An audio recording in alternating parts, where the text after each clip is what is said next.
Всем привет! Мы сегодня начинаем проходить Sekiro.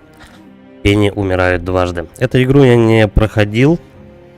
Пару раз начинал, но забрасывал. Она довольно-таки сложная. Это Souls-like. Все-таки надо думать. Ладно, поехали. Давай, новая игра.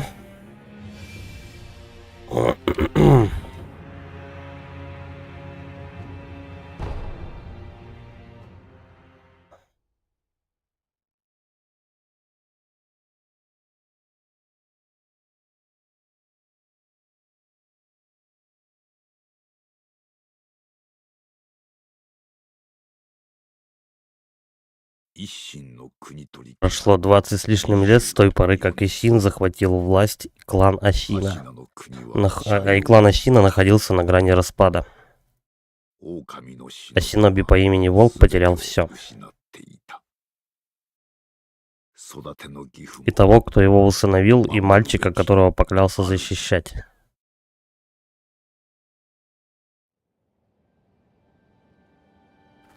Игра красиво, конечно, сделана, тут не поспоришь. Красиво и сложно.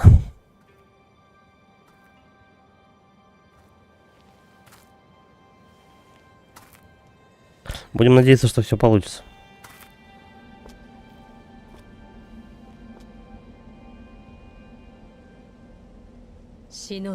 Шиноби.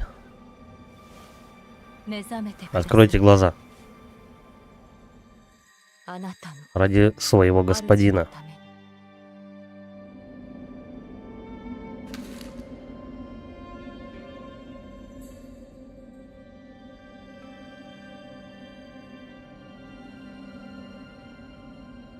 Пока еще обе руки у меня целы.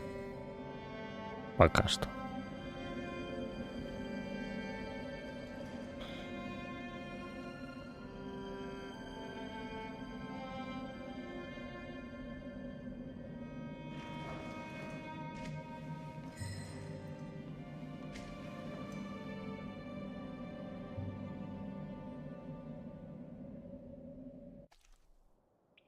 Так.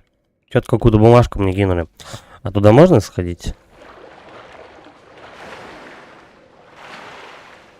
Так, тут что-то есть, но я не могу допрыгнуть туда. Ну ладно. Может быть, повезет, и я вернусь. Ну, зная Хидетаку Миядзаки, все локации между собой связаны. Ну, по крайней мере, большинство. Ну, взять предмет.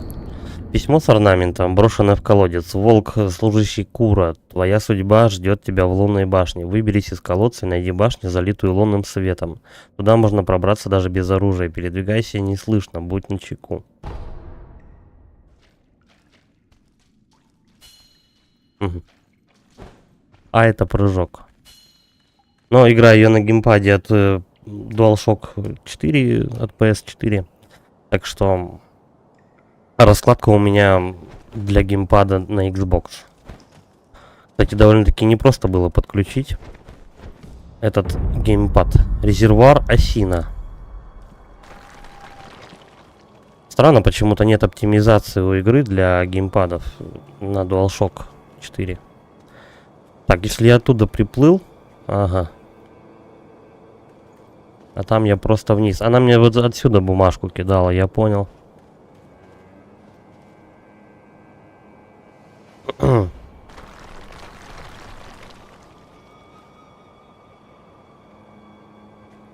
вот это что такое? Ну-ка, давай спустимся. Это то же самое. Я отсюда и поднялся. Скорее всего, лучше, конечно, пылесосить все локации, прям все осматривать, докуда добраться можно и нельзя. Любая штука пригодится. Прижаться к стене, отойти от стены. Хорошо. Вон там что-то лежит.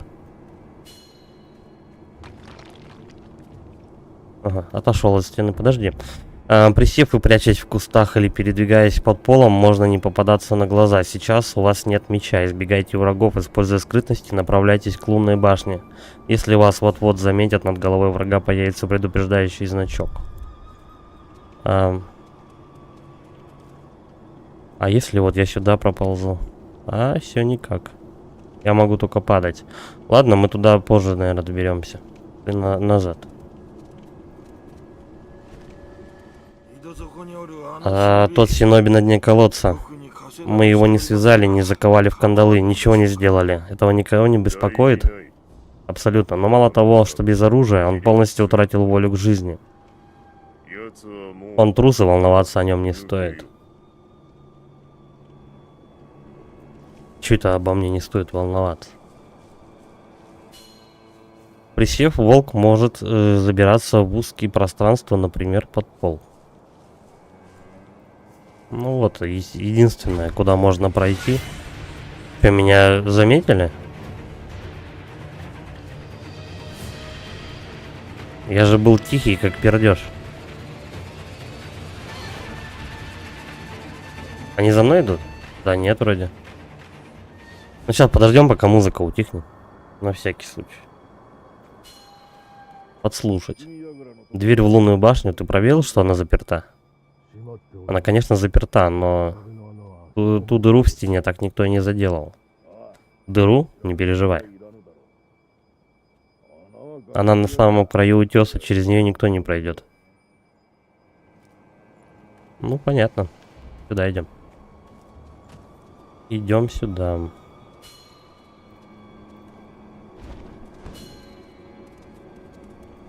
Ну, пока базовые техники перемещения.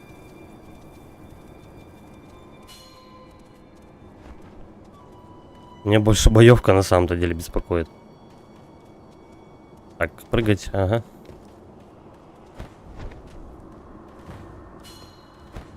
Ага, я еще ногой могу пинаться. Что там, подпрыгнуть в прыжке, у края хватиться за край. Ну, это я понял. Я еще в прыжке могу как-то пинаться. Зачем это? Я думаю, пинок в прыжке не очень-то помогает. Хотя... Зная другие соузлайки, любая техника пригодится в бою.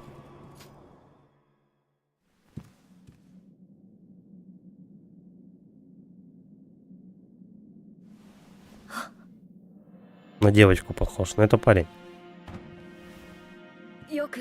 Я рад, что ты пришел. Как давно мы не виделись, волк. Я пришел освободить вас, господин. Ну тогда...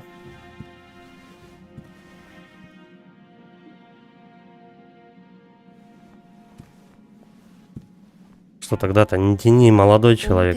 Подними голову. Опа.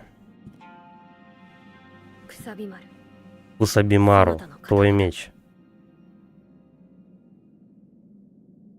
Мой синоби. В соответствии с клятвой господина и слуги. Ты посвятишь свою жизнь служению мне.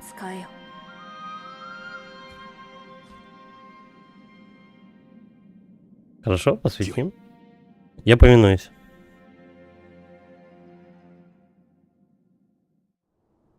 В отличие от всех Dark Souls серии, это оружие у меня будет от начала до конца игры. И если я правильно понял, то ее нельзя прокачивать никак. Тут только скилл, только прямые руки, больше никак. Игру не пройти.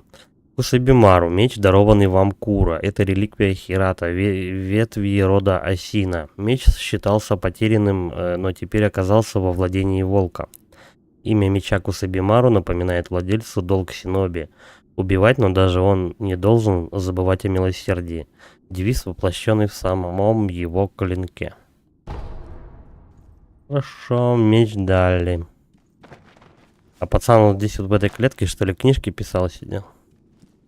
Подожди, прежде чем мы с ним поговорим, давай наверх поднимемся. Как-то тут резко все. Камера резко двигается. Дрожже. Лечебное дрожже, постепенно восстанавливающее жизнь. Тайное лекарство, секрет которого передавался из поколения в поколение. Говорят, оно применялось в битвах с незапамятных времен и дало воинам Асина их знаменитую стойкость. Коробка с этим дрожже служит также и боевым амулетом. Это в виде... Ну, это, наверное, мини-лекарство, да? Скорее всего, это дрожже быстро... Ну, расходуется и не восстанавливается, как в фляжке. Верный волк. Я вижу, ты ранен. У меня кое-что есть, это может пригодиться. Это особая фляга с лекарством. Лечи им свои раны. Фляга с лекарством, сделанная из высушенной тыквы. Фляга с лекарством, восстанавливающим запас жизни. При отдыхе уровень лекарства во фляге восстанавливается. Сделана учеником знаменитого лекаря Догена. Непонятно, как именно во фляге восстанавливается уровень лекарства. Возможно, все дело в семенах. Господин, слушай. А потом, после ты был сильно ранен. После чего? Ты не помнишь ту ночь? Нет. Нет, поговорим об этом потом. Сейчас нам надо выбраться из замка. Как скажете. Под мостом через ров есть тайный проход. Он выведет нас из замка. Господин Исин как-то мне о нем рассказывал. Я прошу тебя найти этот тайный проход. Как только ты его найдешь, подай мне сигнал тростниковым свистком. Как раньше, помнишь? Я не помню. Как только услышу свисток, прибегу к тебе. Ладно, нужно, короче, найти какой-то проход, и мы это какой. И пацану нужно свистнуть, и он подбежит. В игре можно переключаться между разными предметами в быстром доступе и использовать их сообразно ситуации. Например, получив урон, можно восстановить жизнь, использовать флягу с лекарством. Ну, классика, короче. Пейте фляжки, жуйте дрожже. Ладно, открываем. Волк.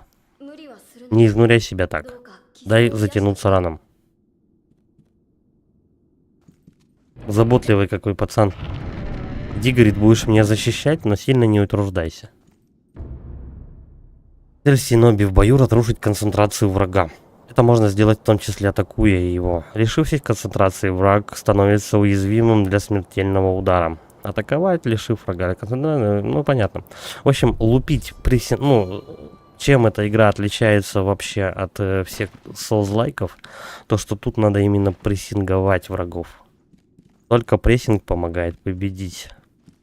Урон постоянно. Здорово, Арисака. В общем, только урон не прокатит.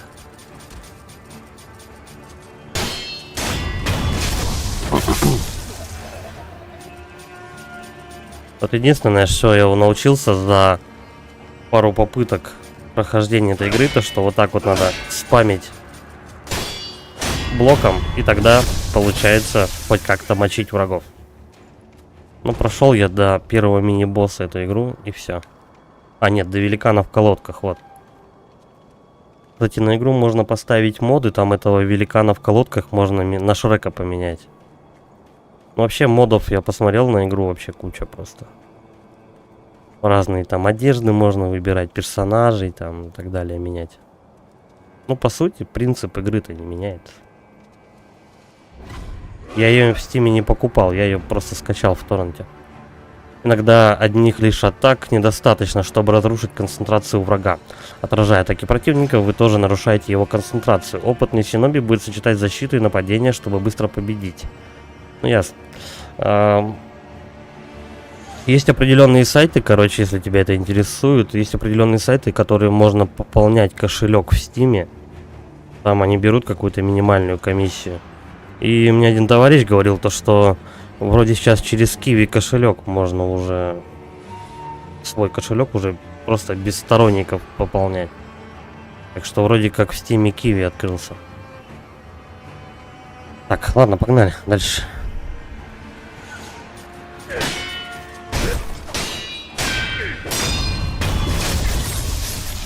Кстати, один удар, я типа покойник. Через какой торрент? Ой, я не помню. Биттрекер или Торг, что-то такое. Да, в принципе, игра-то что, игре 4 года, она находится, я думаю, без вопросов. Если выполнить захват цели и все время держать врага перед собой, вам будет куда проще атаковать его, отражая, ну, понятно, захватить цель. Подождем, пойдем вот туда посмотрим наверх. Тут меня... Я же здесь, да, пробирался? Только он тут один стоит почему-то. Он же с кем-то разговаривал. А, падла.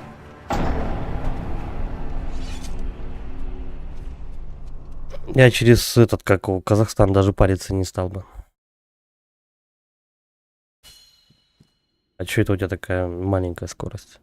О, у меня жизнь восстановили.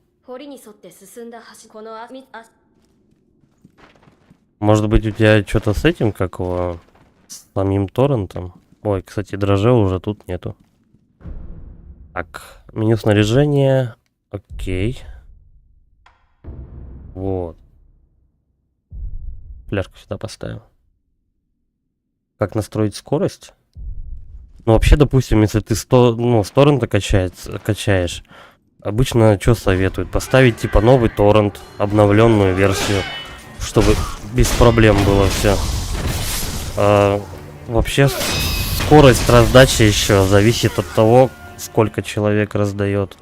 Нет ли у них ограничения. Плюс еще что советуют? Этот, как вам? Типа, проверьте свою настройку в своего маршрутизатора. Роутер проверить, короче. Иногда бывает в нем запара какая-то. Ну, типа, дрова слетели, еще что-то. Дело не в том, что этот какой-то Steam там русский или казахстанский. Дело в том, что это у тебя что-то в другом какая-то проблема.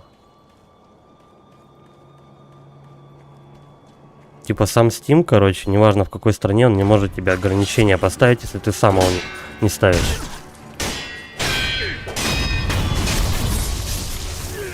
Так, грохнули наконец-то этого урода. Но туда по-прежнему не пройти. Понял, принял. Пошли ниже.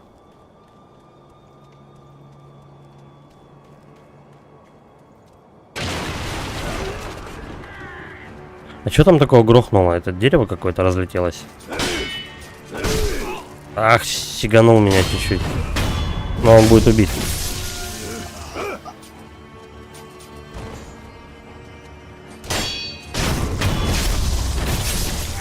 А ты не смотрел, когда ты торрент, допустим, поставил качаться? Ты не смотрел, сколько у тебя там раздающих, сколько качающих? Иногда, может быть, знаешь, там у тебя там 2 раздающих и оба поставили ограничения, допустим.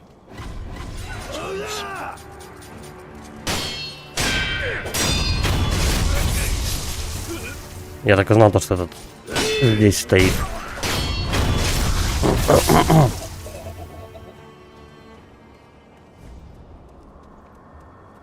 Так, вот туда можно как-то пробраться? А туда и надо, наверное, пробираться. Подожди, давай тогда здесь все осмотрим. Наверняка эти ворота будут закрыты. Так, контратака. Отразив атаку противника, можно сразу же контратаковать. Ну, в принципе, я это сейчас тоже все это делаю.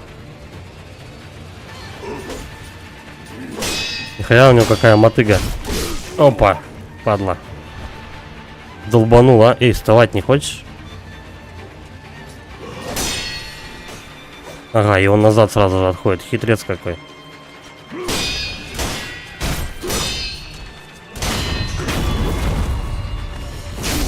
Но не зря это называют ритм игрой прям.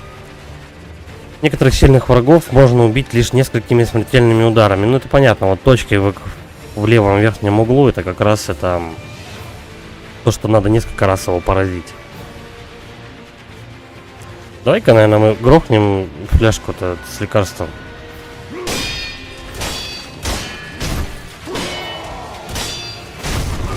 Нормально. Дрожжи за него дали. Значит, у меня их 2 уже. Ну, это не будет работать по-любому. Не открывается. Печалька. О, я вот эту штуку видел. Я все это не могу привыкнуть, то что у меня же геймпад от плойки 4, а раскладка-то другая, карабоксовская. Комок пепла можно бросать во врага, чтобы отвлечь его. Зимы в осина очень снежные. Зимы в осина очень снежные, потому в очагах скапливается много пепла. Хорошо. Угу. Я эту штуку, да, вот оттуда видел.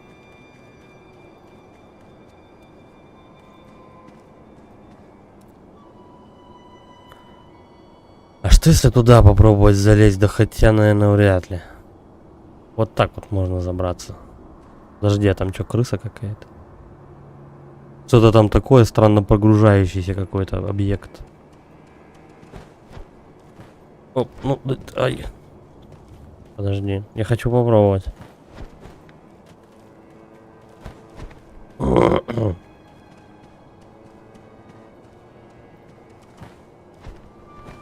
Там же было карабкаться. Просто любопытно, что я там могу найти. Вон там что-то светится. Надо взять. Так, аккуратно. А, все, это максималка, да, походу? Падла.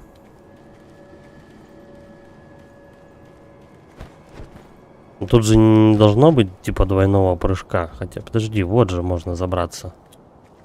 Я тут с ветки скачу. Все гораздо проще. Теперь здесь, короче, да, тренируемся. Прыжок по стене, при прыжке охватиться за край.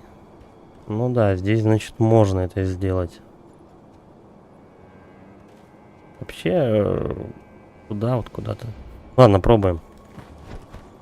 О, зацепился. О, ползти, я думал, он не хочет что-то подслушать. Ну-ка. Ты знаешь про тайный проход на дне рва под мостом? Нам как раз приказали охранять его. Не дают покоя охране. Скоро быть в войне. Ну-ка, давай. Да, чел может быть жестким. Но мы не ищем легких путей. Иди сюда. Нормально. Гоблина замочили. Голум был повержен. Я думал, он сейчас что-нибудь мне какую-нибудь лютую имбу в голову кинет, и я покойник. Так, короче говоря, получается здесь... Подожди. Есть типа проход, но какой верный из этих ходов-то вообще будет? Короче, можно вот так спуститься по входу. А можно, как я, через жопу, да? Но по факту, там вот где факелы горят, мне туда. Если вниз вообще упасть. Не, я думаю, ты покойник сразу. Ёп. И нормально. Ноги не отбил даже. Опять дрожа. Что-то меня конфетами кормят. Так диабет станет просто. Наступит. Да вроде все. Ладно.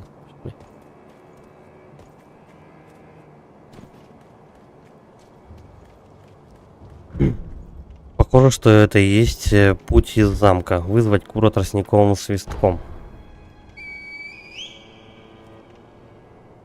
А что, он по-советски не умеет пальцами свистеть?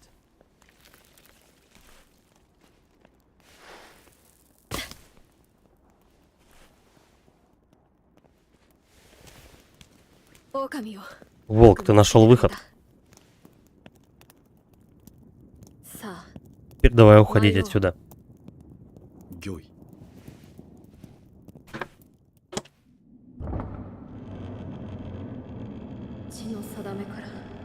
Подумай только, это единственный способ избежать проклятой судьбы.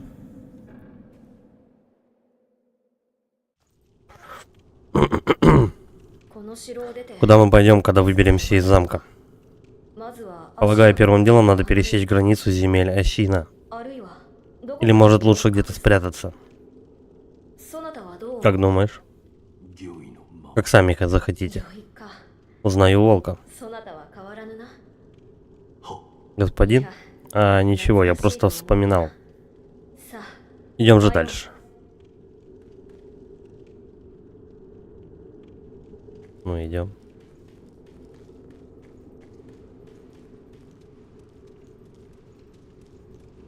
Я помню, что в самом начале, как бы это не спойлер, в самом начале мне руку отрубят сейчас здесь. Этот босс, как бы его можно пройти, но все равно тебе по катсцене отрубят руку. Иначе никак.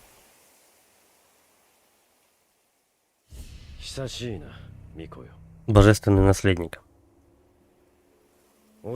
Последний раз мы виделись на похоронах вашего дяди. Господин Генетира. И раз такой на меч сразу. Ну-ка, стой, пацан.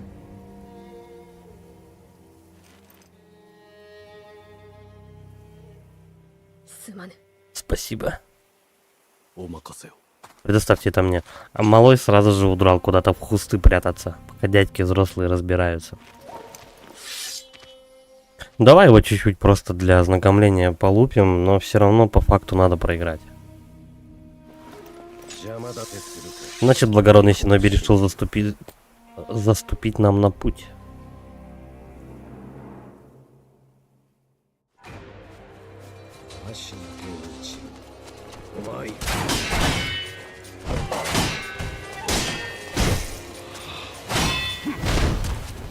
Так, чуть-чуть он попал. Ну, я тоже чуть-чуть попал по нему. Вообще, в игре, если правильно все идет, у тебя должны искры лететь регулярно от ударов.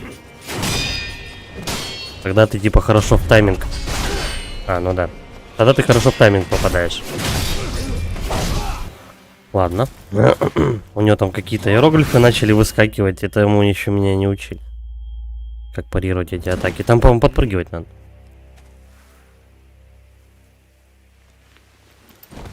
Минус рука.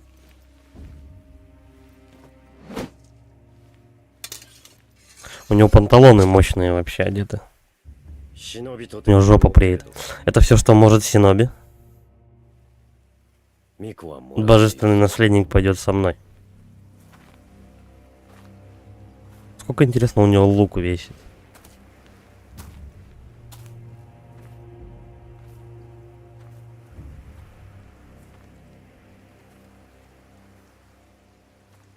Его пацана украли.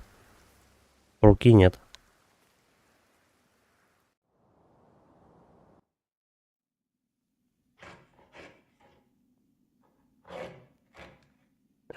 Папа Карло с ногами волосатыми.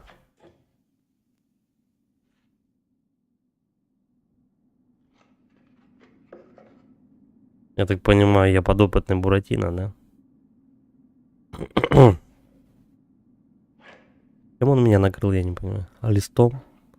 И листом металла каким-то? Так прорисовано, конечно, это рогожка угарно.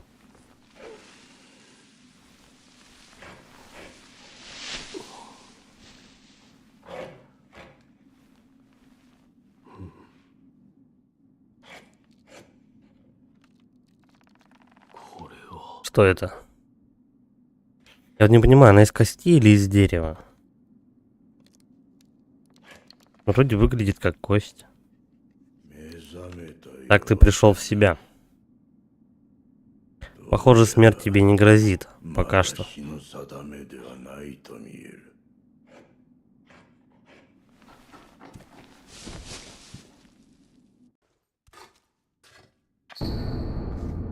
Протез Синоби, изготовленный резчиком. Копия человеческой руки, снабженная разными механизмами. Судя по всему, она сразу сделана в расчете на модификацию и добавление разных инструментов. Протез раз, два, три, русский язык.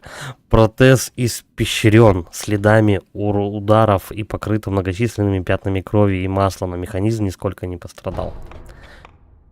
Вот насчет прокачки протеза и что туда вставлять, я не в курсе еще. Ну-ка, давай ты там. Ты видишь того Будду с добрым лицом. Это не мой. А чей? Его вырезал настоящий скульптор. Возможно, он поможет тому, кто противится своей натуре. Тому, что гложет изнутри. Противиться своей натуре? Гневу, печали или, может, памяти о давно ушедших днях. чему это они вообще? Таким чувством.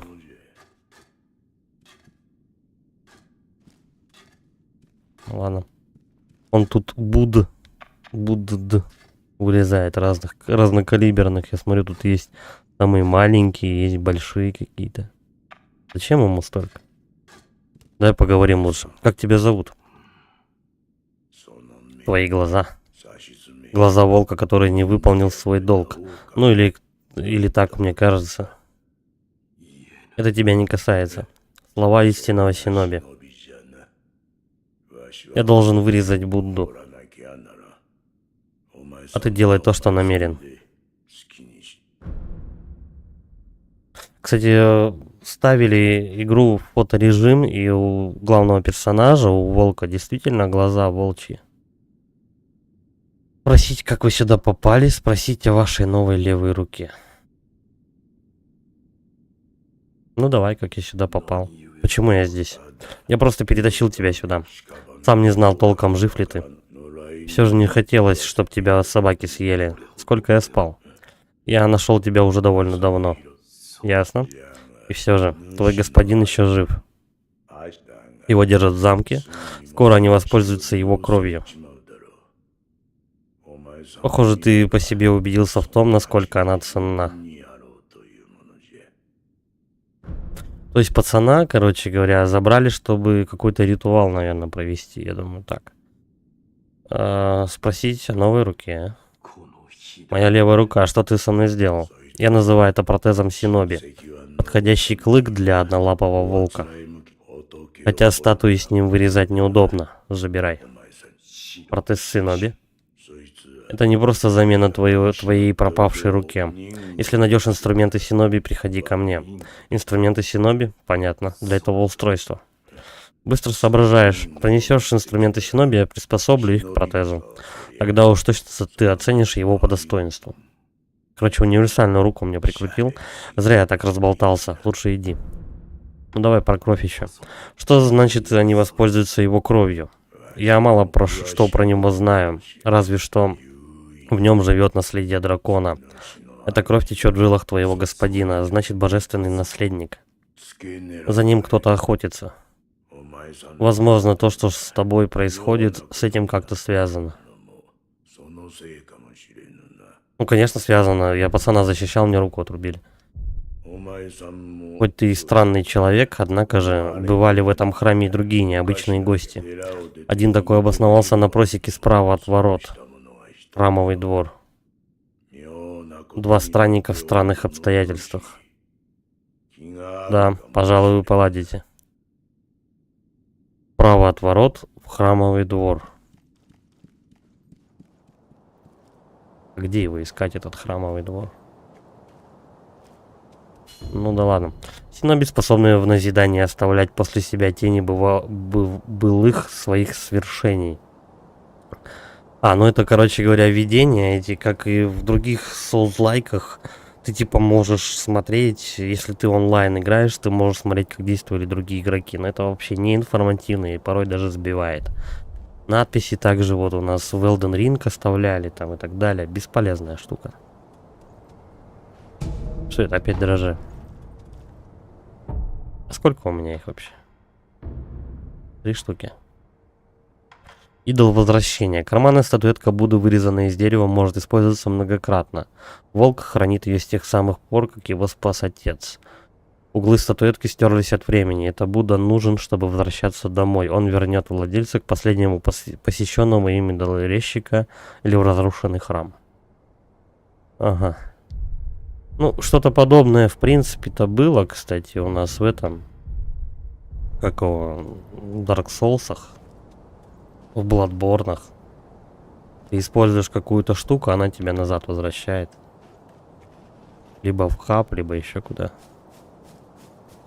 Ну, как правило, к костру. Опа. Легкий кошелек с небольшим количеством сен. Открыв его, вы заберете ближайшие там монеты. Этот кошелек приятно оттягивает руку. Какую? Отрубленную? Деньги этого кошелька не теряются после смерти. А у кого, кстати, будут деньги мои, если что? Ну, типа, я могу найти персонажа, который меня, допустим, убил? А чё он?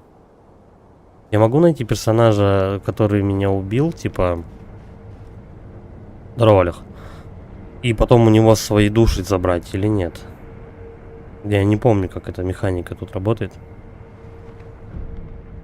В землях Осинова вам встретятся идолы резчика. Это контрольные точки. Отдых у идола полностью восполняет запас жизни, восстанавливает 1 единицу воскрешения.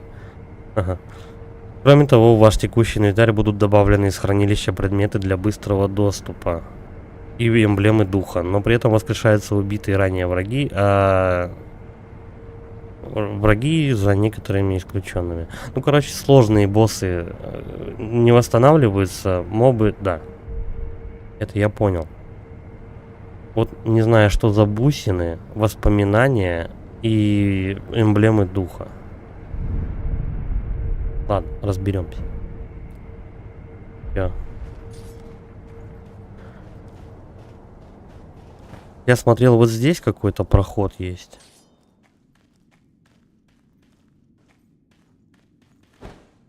И вот я помню, что... О, бабка какая-то стоит. И чё надо? Кто такая? Вы и правда вернулись из мертвых. Сила крови дракона. Не думал я, что увижу ее собственными глазами. Кто ты? Меня зовут Эмма. Я целитель, служу одному господину. Какому господину?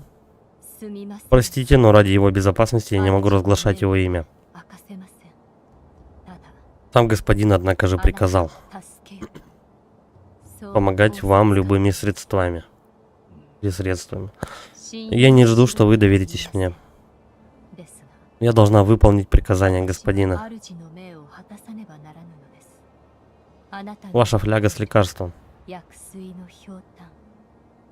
И создала ее я. Я лекарь, и я буду вас лечить. А, типа, она будет улучшать фляжки. Ну, как в этом, как его, в Dark Souls'ах. В любом хабе стоит тетка, ты фляги даешь. Или костер, допустим. Ну, в общем, классика. Показать флягу с лекарством. Ты сделала эту флягу? Да, она предназначалась господину Куро, но он, похоже, отдал ее вам. Вы, несомненно, заметили, но все же. Лекарство в этой фляге появляется само собой. Даже когда вы выпили ее до дна, запас вскоре восстанавливается. Можно ли как-то ее улучшить? Принесите мне семена тыквы. Хорошо, понял. Семена тыквы. Лекарство выделяется из семян тыквы. Если добавить семена, лекарство будет выделяться больше. Если найдете семена, приносите их мне. Хорошо. Отдать семечко тыквы, так у меня его нету. Да, нету, все верно. Я хочу вас попросить. Что такое? Позвольте мне рассмотреть ваше лицо. Белый след — это родимое пятно? Нет. Тогда, видимо, она появляется на тех, кто обладает наследием дракона. Или, может быть, это симптом. Ты закончила? Да, у меня все. Простите, это было нескромно с моей стороны. До свидания. Вот Япония, да, какого там, я не знаю, года, века. Те кому-то служат. Это служит какому-то пацану, это кому-то тоже неразглашенному служит. Такие прислужники. Ну, другая страна, другие порядки. А, вот с этим челом тренироваться нужно, я помню. На нем прям оттачивать мастерство. Вот я не знаю, все ли он атаки делать умеет или нет. Короче, по сюжету мне туда. Ну, давай сюда зайдем еще. Посмотрим, что тут.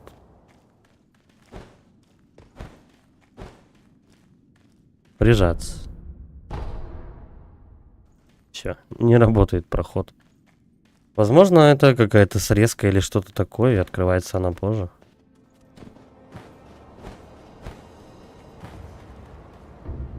Крюк. С помощью встроенного крюка можно забираться в недоступные ранее места. Ну, понятно. Абордажный крюк.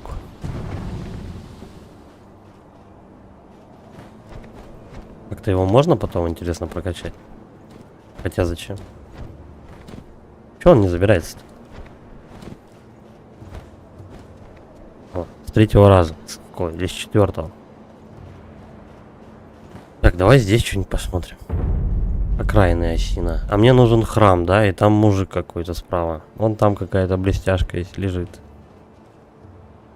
Короче, если что, ориентируемся на нее примерно. Чик. Я чуть ветку не сломал. Давай, в общем, к идолу. Медитировать. Я не знаю, прям... ну, да, их надо прям это... переместиться, их надо прям садиться возле них, чтобы они как костры зажигались. Теперь вы можете мгновенно перемещаться между уже активированными идолами. Хорошо понял. Это понятно.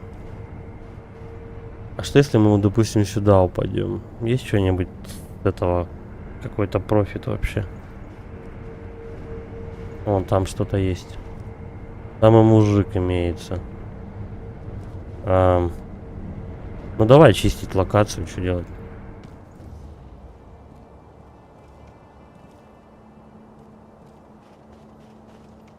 Ну-ка, с этой стороны ничего такого нету? Нет. Тут мужик в воротах стоит, я его видел. Где он? Вон. Давай сразу драться с ним. Эй, ты. Его можно так, конечно, было убить, но да это... Надо мастерство оттачивать. Сбор трофеев. С врагов можно на расстоянии собирать трофеи, различные вещи и деньги. Предметы, найденные в игровом мире, отличаются от трофеев с трупов врагов. Их собирать на расстоянии нельзя. Понятно. Нажать удерживать, собрать трофей. Угу. Подойти к игровому предмету и нажать. Ну, понятно. Короче, это как пылесос работает. 5 дрожжей. Но если эти дрожжи собираешь, значит их больше тут уже быть не будет. Глиняный осколок. Глиняный черепок, звучно разбивающийся при падении. Бросьте в сторону врага, привлечь внимание. Но, как его, по-моему, в Dark Souls'ах это камушки были. Или что-то такое. Тут черепки. Разницы никакой. Иди сюда. А, пинается еще. Ты смотри какой. Я проколол ему брюшко. Иди сюда. Иди сюда, мой яхонтовый.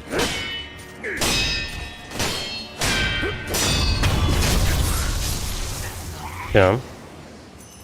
Ну это пока рядовые мобы, с них проблем нет. С ними пока проблем нету. Так, давай, короче, я пока... Угу. Для себя я понял, короче, здесь ворота. Ну давай выше поднимемся. Там же еще мужик ходил. Где он? А, здрасте. Давай, давай, да. Оп.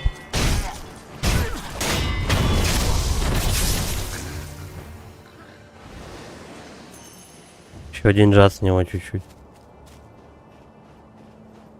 Так, тут один. Здесь больше никого не ходит. Вот эти ворота, тут двое. Ну-ка, на крышу. Подожди. А, показалось. Ну давай посмотрим, кто там у нас. Здесь, короче, один моб гуляет, и все, да? Иди сюда.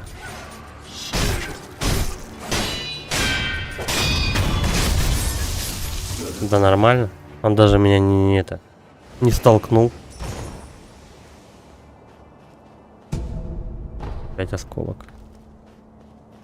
Ну, понятное дело, сейчас никаких серьезных предметов-то не будет.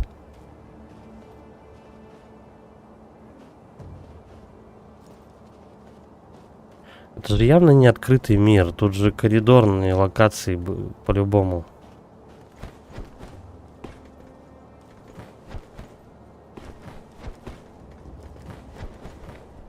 Оп, забрался. Что у нас тут?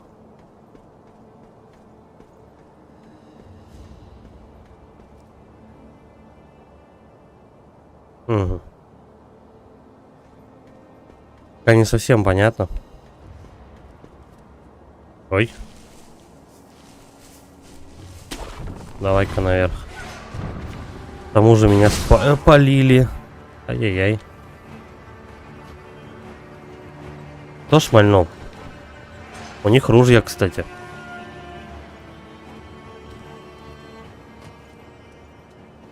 Давай-ка мы вот так вот пройдем.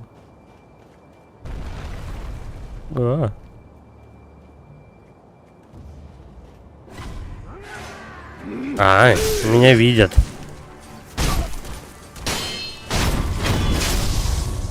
В игре можно переключаться между разными предметами в быстром доступе, но это понятно. Используйте дрожжи, используйте фляжки. Ну давай бахнем флягу. Что делать? Иди сюда. Иди сюда, мой медовый пряничек. А то меня сейчас дядька сверху подстрелит. Короче.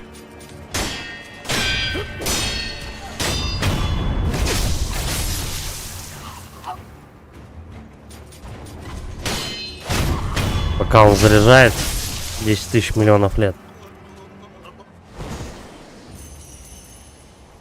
Я с обоих собрал лут или нет?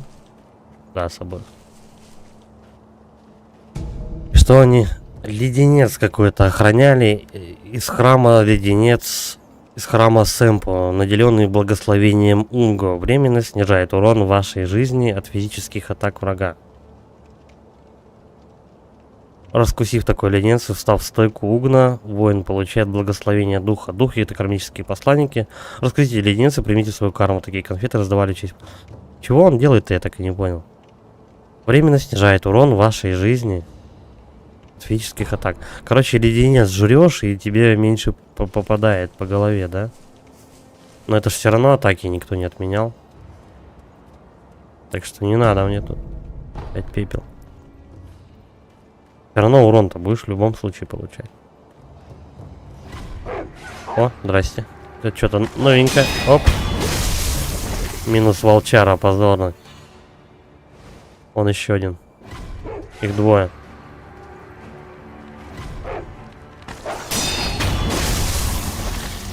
Короче, вовремя прожимать надо, когда они с пастью открытой на тебя летят. Костерчик там есть, я вижу.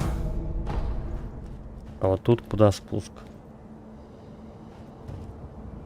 Кстати, типичная вот такая камера для соус-лайков, когда у тебя что-нибудь закрывается, там вот так вот. Рышак, короче.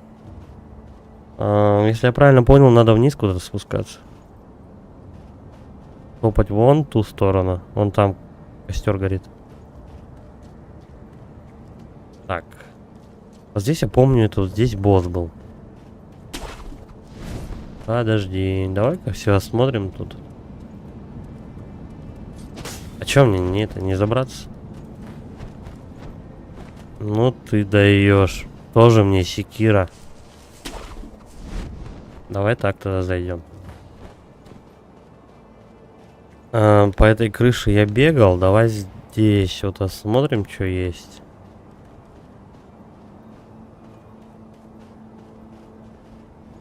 Кстати, отчасти мне, наверное, помогло Bloodborne пройти то, что я хотя бы в самом начале пылесосил локации. Вот прям подробно все изучив. Когда ты понимаешь, как устроена локация, тебе чуть проще становится. И плюс еще понимаешь, как работают механики в игре. Так. Ну-ка, подожди.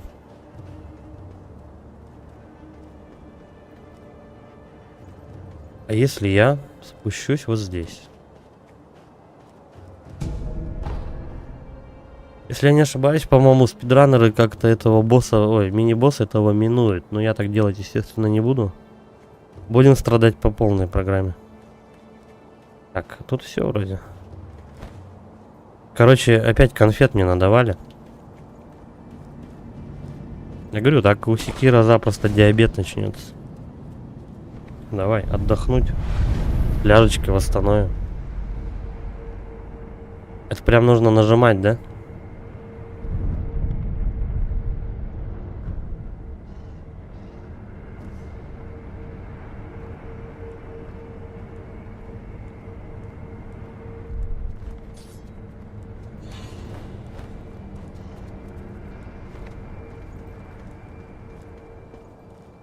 А с деньгами непонятно что.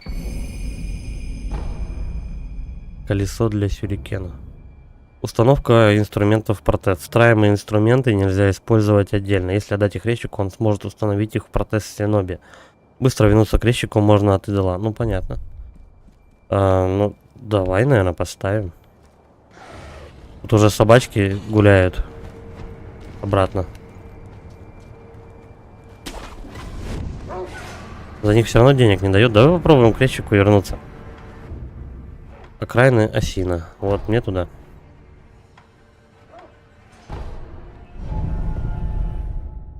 Сейчас попробуем сюрикены запихать в протез. Потому что, когда первый раз я эту игру запустил, до этого босса дойдя, я с ним сидел часа 2, наверное. Еще одна причина, почему я дропнул эту игру. Так, мне вот туда.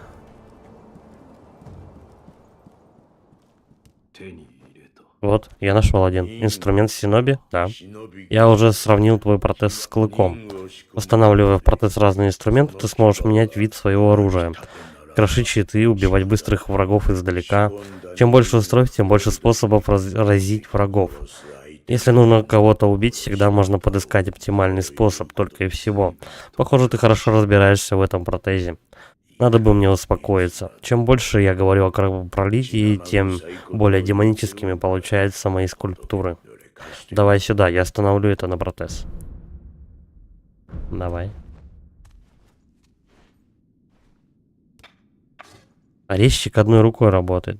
А как он мне тогда этот протез-то собрал? Одной рукой с отверткой. Точнее, у него это стаместка. Сижу, жду, пока у меня руку ковыряет. Найденные вами инструменты и оружие Синоби можно устанавливать в протез через меню «Установка в протез». Хорошо. Выбрать создаваемый инструмент в протезе. Инструмент для протеза на основе колеса для сюрикенов. Расходует эмблемы духа, позволяет одним плавным движением извлекать сюрикен и метать его в цель. Стремительно брошенный сюрикен снижает запас жизни. Его...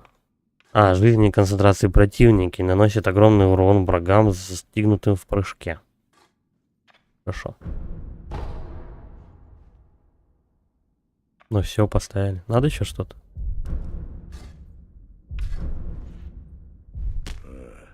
Да, кстати, насчет того Будды с добрым лицом.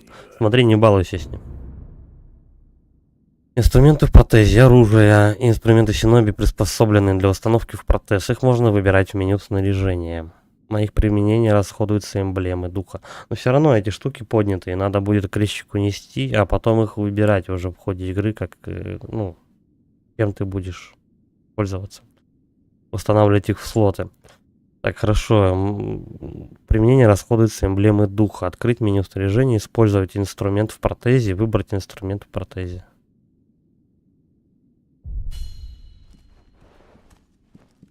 Так, эмблем духа-то у меня нету. Открыт доступ к ячейкам для инструментов. Одновременно можно выбрать 3 таких инструмента. Узнать, как добавлять и менять инструмент, можно... Понятно. Тройный сюрикен поставили, но... Ну вот тут 5 предметов можно, а тут 3. Типа сюрикен, допустим, топор или еще что-нибудь. О, у меня 5 эмблем духа. Откуда они прилетели? Эмблемы духа используются для активации инструментов в протезе и других способностей. Они расходуются при применении способностей. Это я типа 5 сюрикенов могу выпустить?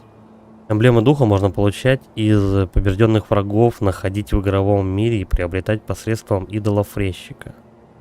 Они притягиваются к вам автоматически. Короче, они лежат, но как бы не везде. Я понял.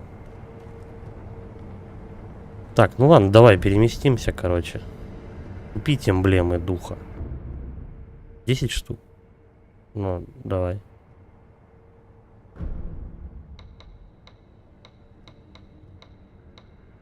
И оно бабки пропадут, как бы, да? С собой я могу носить до 15 пока.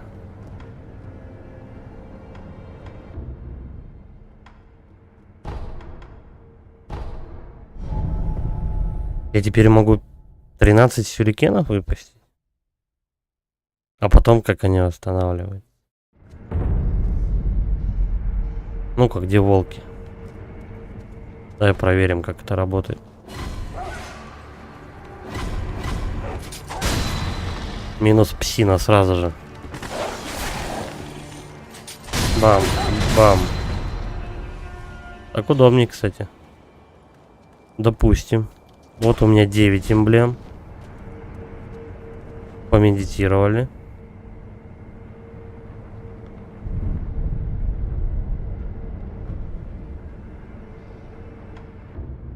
Угу, покупай. Ну, понятно, короче говоря. Эмблемы мне просто так никто не даст.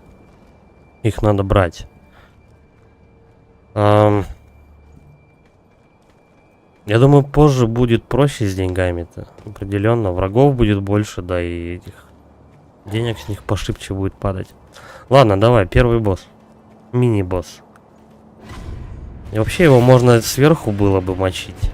Я видел, что его и так убивают. Но не ищем легких путей. Некоторые особые атаки нельзя блокировать. Каждый такой тип атаки требует определенной реакции. Короче, нажать блок в последний момент во время вражеской атаки выпада, отразить. В последний момент во время атаки по дуге перепрыгнуть. Вообще ничего не понял. Во время вражеской атаки с захватом, прыжком или рывком увеличить дистанцию. Короче, когда вот этот знак горит, иероглиф, подпрыгивать надо и мочить его. Я понял. Давай. Ах ты, сиганул меня. Подпрыгивать надо было.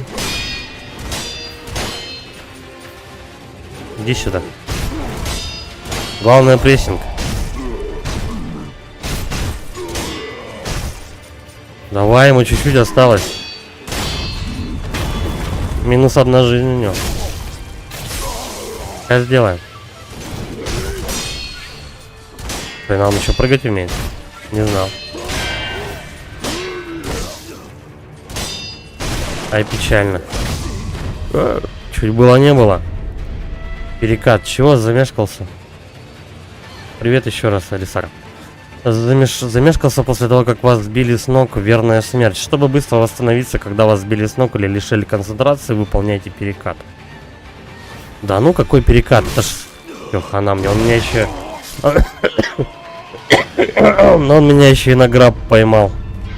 Я долго вставал, короче. Че, траем этого печального урода.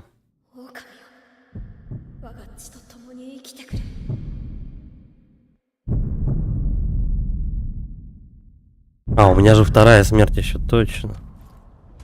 Я забыл. Воскреснуть, да. Ну-ка, иди сюда.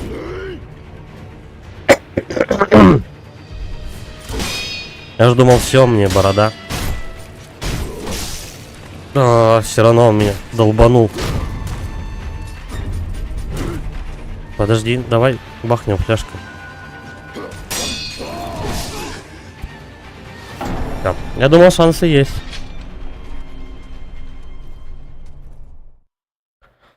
Видишь, он говорит, пережил разрубание катаной. Ну, один раз там ты, может, и переживешь, а второй раз все. Эмблемы духа у меня по-прежнему остались. Минус 123, это что? Это же не бабки у меня, правильно, забирают? Давай, иди сюда.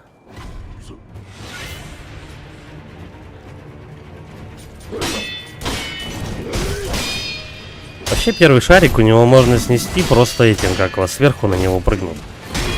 Бля, мне он мне снес концентрацию. Почти все.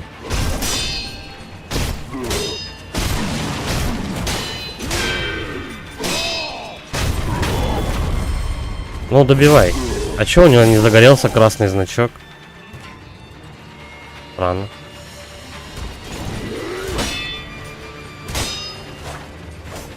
Давай прессуем этого урода.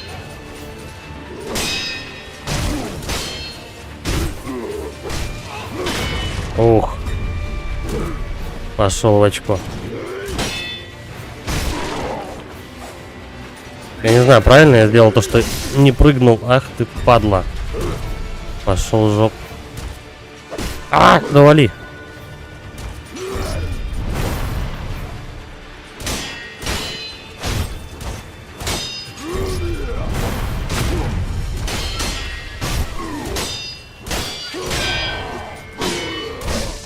Блин.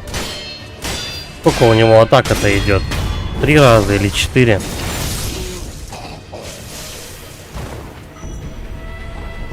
Бусина, чё так семечко тыквы? И я у него типа забрал эти, как его, свои... Типа свои души. В общем, опыт, да? Ладно, понял, принял. Слушай, да неплохо, в принципе, когда я вот пытался первый раз запустить эту игру, я с этим уродом сидел часа полтора, наверное. Я не понимал, что от меня хотят вообще. Собаки. Иди сюда. Ну, за собак ничего не дает.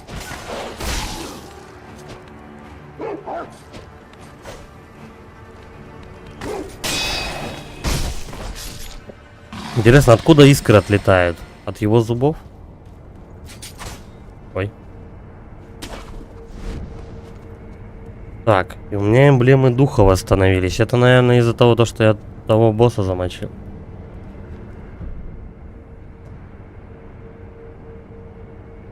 Нехило орудуют на дате в тяжелой броне. Но эти ребята сложные, я знаю. Это еще лайтовый, наверное, самый чел. Там же у них разные еще удары будут. В курсе, видел, как люди проходят. В меню идола резчика открыта возможность улучшения выносливости. Там можно создавать четки из 4 бусин. Четки всегда повышают максимальный запас жизни и концентрации. А как я тебе выносливость? Недостаточно бусин. Надо 4 штуки. Надо 4 вот таких вот урода замочить, наверное. Подобных. Но давай мы отдадим фляжку хотя бы себе. Я не знаю, это прокачка или что?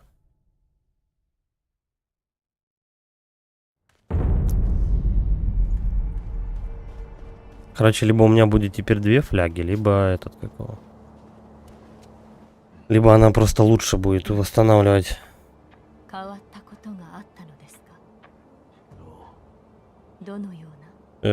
Самое, наверное, меня больше всего беспокоит, это вот, ты говоришь, куча нечисти, это обезьяны, наверное, 2 штуки. Хотя, помимо обезьян, тут еще боссов сколько. Ладно. Что там, умерли, ожили? Ладно, короче. Говорят, что такова сила наследия дракона. Те, кто получает дар воскрешения, после смерти оживает. Раз за разом. Как такое может быть? Это довольно странно, и все же это происходит. Если заметите еще изменения, сообщите мне.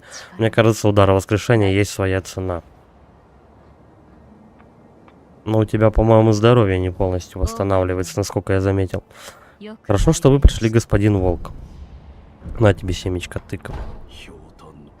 Давайте сюда, поместите семечко в флягу, отлично, теперь лекарство в вашей фляге будет выделяться больше. Увеличено максимальное количество применений фляги. Так у меня их 2 теперь, или она просто лучше лечит? Какое странное лекарство вы находите? Впрочем, вам виднее. Главное, чтобы оно помогало, а уж странное оно или нет, так меня учил мой наставник Доген. Понятно? Если найдете еще семена тыквы, пожалуйста, несите их мне. Я тогда постараюсь сделать так, чтобы лекарство выделялось еще больше. До свидания. Какая вежливая тетя. Да, у меня, короче, количество фляг не увеличилось. У меня их просто стало... Они лучше лечат.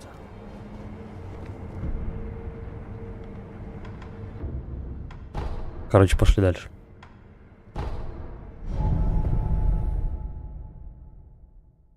Вообще, вот этого здорового мужика, его можно было первую ячейку здоровья, ну, в смысле, первый шарик ему снести, просто сверху забраться. А что ж такое? Вот. Вообще, по-быстрому его так убивают. Но мне больше интересует научиться правильно бить в этой игре. Как бы лазеек-то куча. Надо правильно биться, потому что потом будет сложнее. Так, он один там гуляет. А наверх как-то можно вот туда попасть?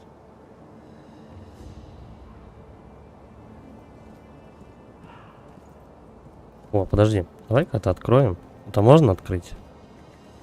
Только прижаться. Ну ладно.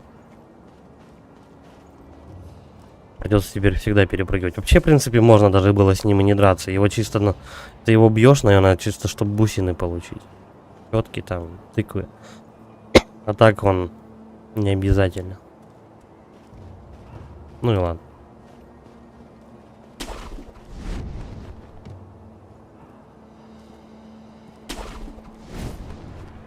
Сколько у нас тут вообще человек? Раз, два. В домике, наверное, еще стопудово кто-то. Тут еще гуляет. Да пошли в наглую просто. Будем вот так их истреблять просто по титану.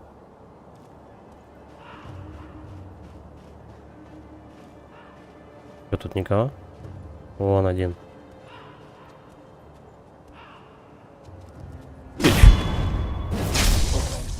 Я сама ночь. Так, сейчас все остальные прибегут. Надо быстрее толпу разбирать. А чё, он меня типа не видел? Ой, люто. А куда ты? Чё делать? Чё происходит? Кстати, у меня 2 фляги теперь, я только сейчас заметил. Ну, да. Давай воскреснуть, что делать?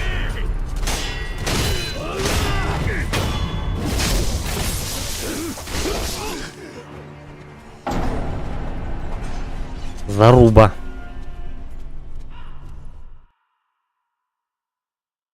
Надо, короче, как-то потихоньку, да, их убивать. Всей толпой, пока мне тупо не справиться. Ой. Значит, собака ногу не отгрызла.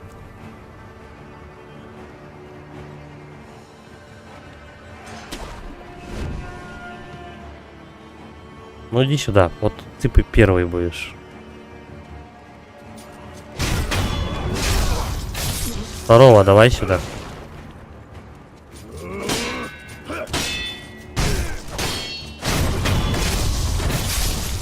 Следующий. Угу, вот этот меня пасет. Сейчас он, по идее, должен сюда подойти. И с этой стороны еще. Трое, по-моему. О, мистер, давай. Ты же меня видел.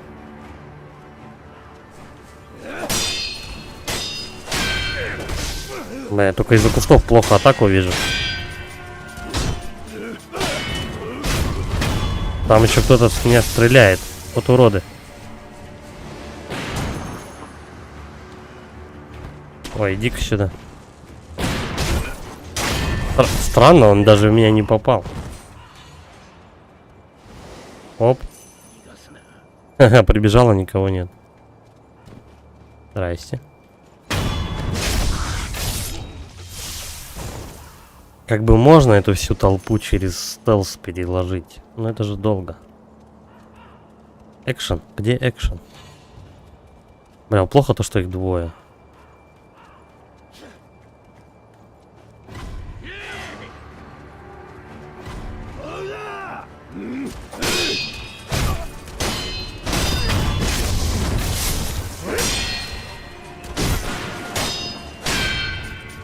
Короче, вот с этими шапками люди, они посложнее.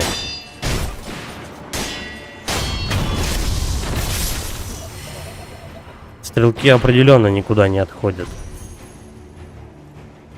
А он стоит и шмаляет просто с одного места.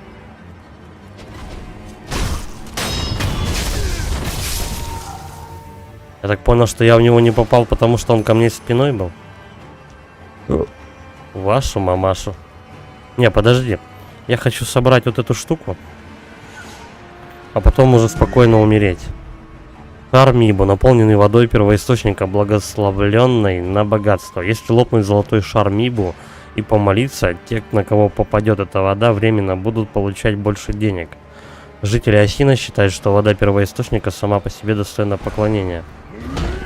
Это отлично, конечно, но я, походу, сейчас буду умирать. Хотя, подожди. Вот этого мужика вообще атаки не знаю.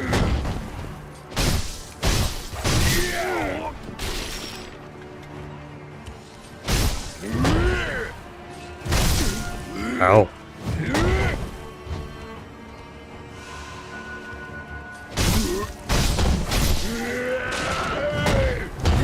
Ни хрена себе у него тут. Че размахался-то? Дурной, что ли? Так, если он меня сейчас замочит, я покойник.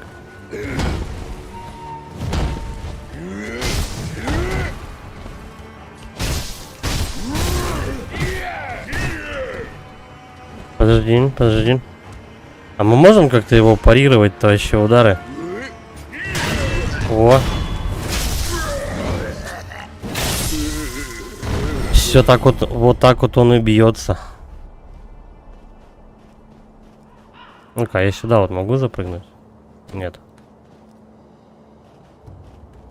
Высоковато. Хотя, подожди, вот это... А что если вот отсюда прям? Прикача дать. Легкий кошелек. Деньги. Подожди, инвентарь вот. Список предметов, которые у вас есть, приведен в меню инвентаря. Да, ладно. Кошелек.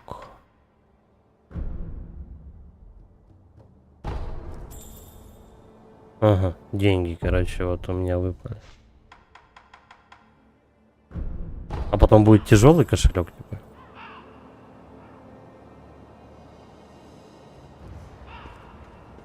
Печально, что вот у меня фляг нету. Ну, наверное, я уже в этом районе всех перебил. Будем надеяться, что всех. Падла, а как сюда запрыгнуть-то? Я вот туда хочу. Там какой-то этот. Ой, тут есть что-то. Опять горшок дали.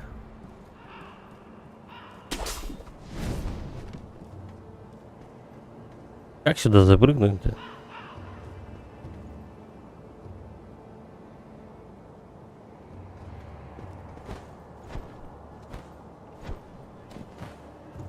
Что-то не получается.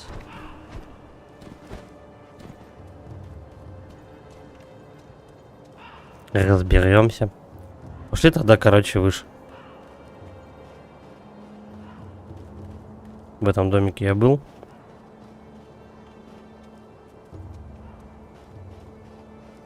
Там тоже никого. Ну, давай вот наверх.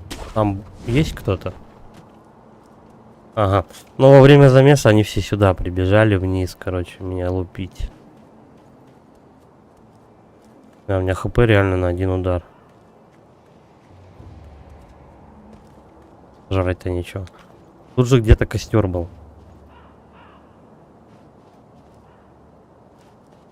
Вот где он?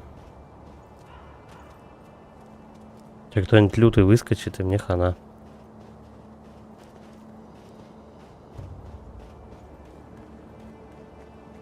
Ну, если что, просто через всю толпу можно пробежать и так будет.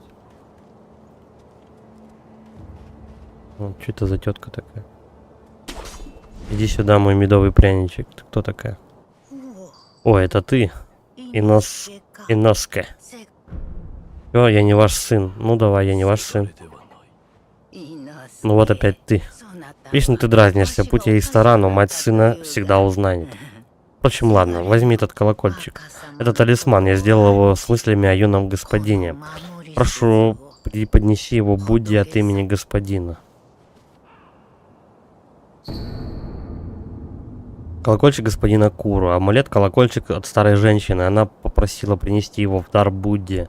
Такие амулеты дают владельцам защиту Будды. Считается хорошим тоном, заполучив чужой амулет, преподнести его Будде от их имени. Рассказать, как это делается, может резчик на разрушенном храме. Ну, колокольчик-то я ему отдам, наверное, когда-то. Если не умру раньше.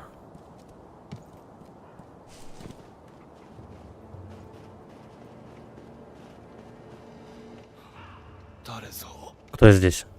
Тут кто-то есть? Этот голос. Нет, неужели? Послушайте.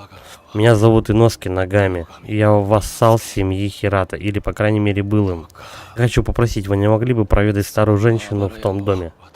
Она моя мать, но ум у нее уже не тот. Она людей не различает. Я видел твою мать. Она дала мне колокольчик. Правда дала? Благодарю вас. Она давно уже из-за него беспокоилась. Все время бормотала что-то про то, чтобы преподнести его Будде.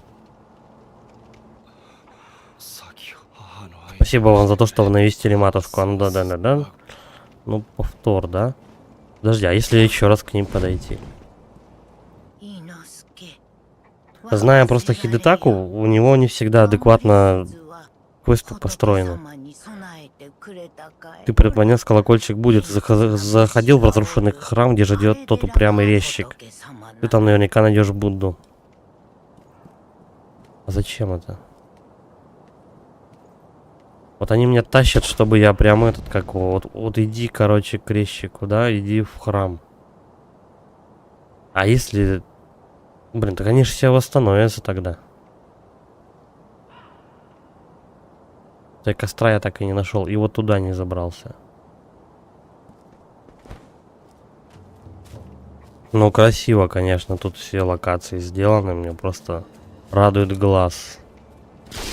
Визуально. Короче говоря, давай вот этого мужика мы грохнем. И айда перемещаться.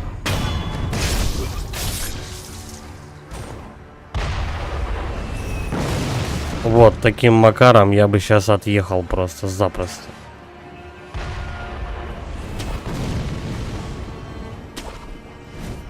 Ну-ка, вот я, может быть, так могу забраться? Чё не получается? Может, какой-то двойной прыжок нужен? Как туда попасть?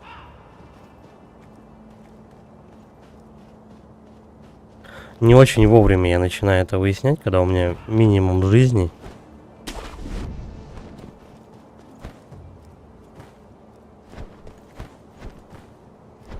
Падла. Иди сюда. Чик. Во, подожди, я добрался наконец-то. Кто такой? Не желаете купить подношение? Подношение? Именно так, я продаю предметы, которые подносят мертвым, чтобы они покоились с миром. И сдается мне, что вы мертвых повидали немало. Давайте же, купите подношение.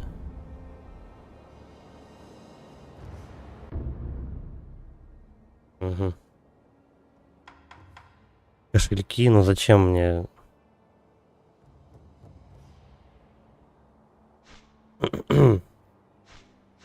Это магазин определенно. А продать предметы? Что я могу ему продать? Вообще за копейки. Короче. Где покойный, там и наш брат-торговец. Они словно вороны. Куда бы вас ни занесла судьба, не забывайте взять с собой подношение. Ясно. Ясно, понятно. Пошли, короче говоря. Потом, получается, мы отсюда пробегаем. Где же я костер-то видел? В общем, через всю толпу мне надо будет ломиться. Вот в эти ворота. Вот в эти. По идее, за мной остальные не побегут. И потом дальше отсюда зачищать все. Вон там каких-то 2 предмета. Жалко, бинокля нету. Ой, еще один предметик. Предметик, мы сейчас, пожалуй, его возьмем. Ну и потом дальше по ходу дела, да, вот туда, короче, двигаемся потихоньку этого коридора.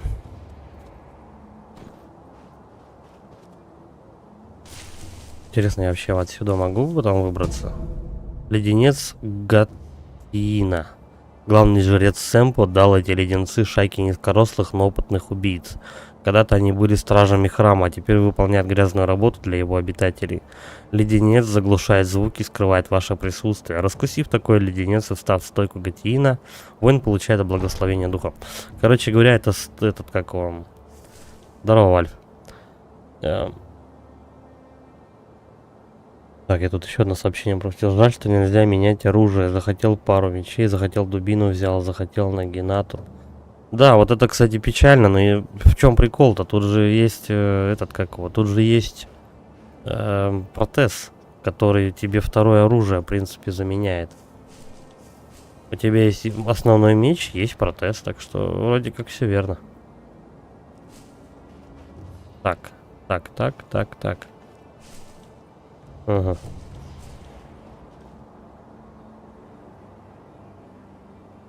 Резик 7 я проходил пару раз, наверное. Тихо.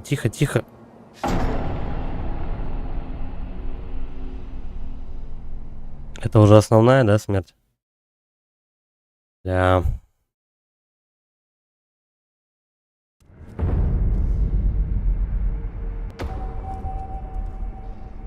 Невидимая помощь. Да зачем она мне?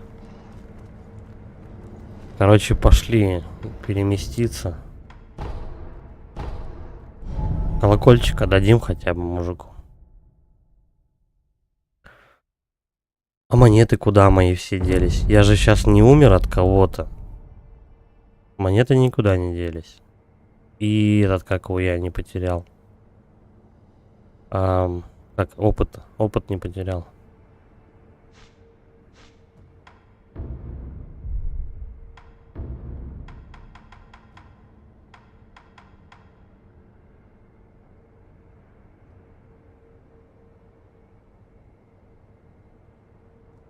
Этот шар, наверное, просто ты его лопаешь, у тебя больше этих бабок сыпется, короче, с этих чуваков. Ну, с мобов обычных.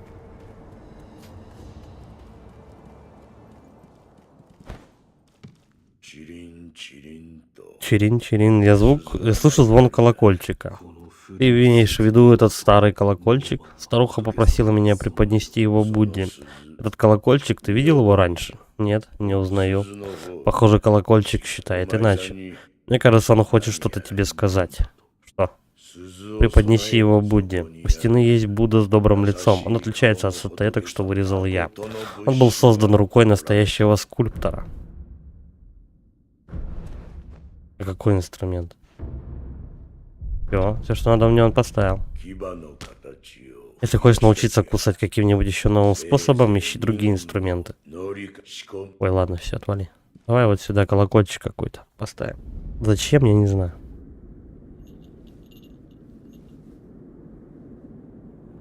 Это может быть концентрация, слушай. Увеличение. Закрой глаза, слушай колокольчик.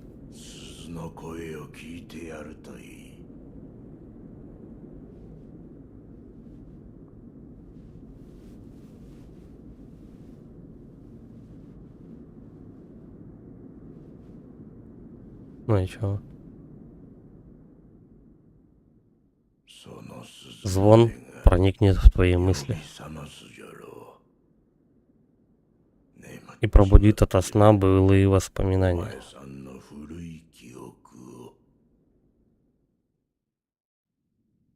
Чё надо-то вообще?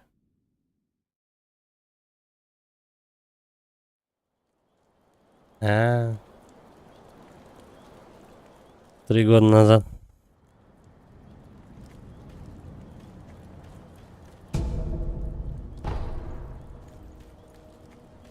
Короче, меня вернули в прошлое, поместье Хирата.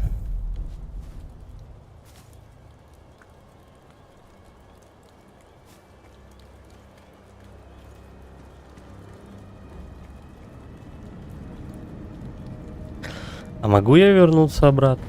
Ну, как бы...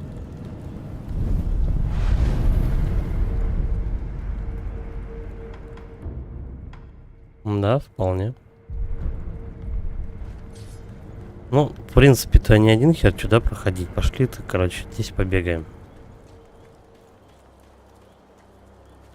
любят они тебя по разным локациям таскать.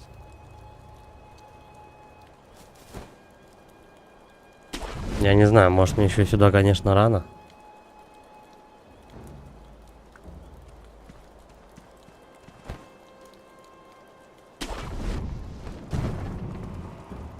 Подожди, подожди, а если вот здесь пройти?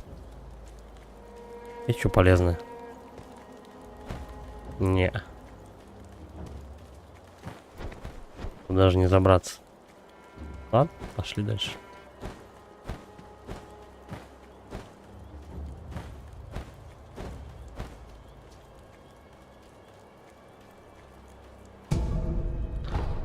Эпилог. Ты сын Филина.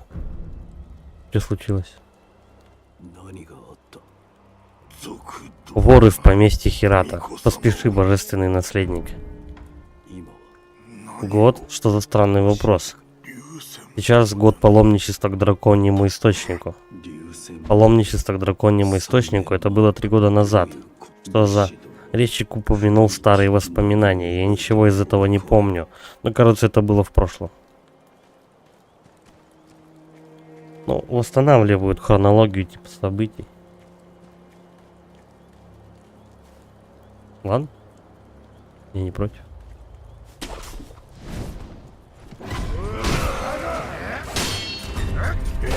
А!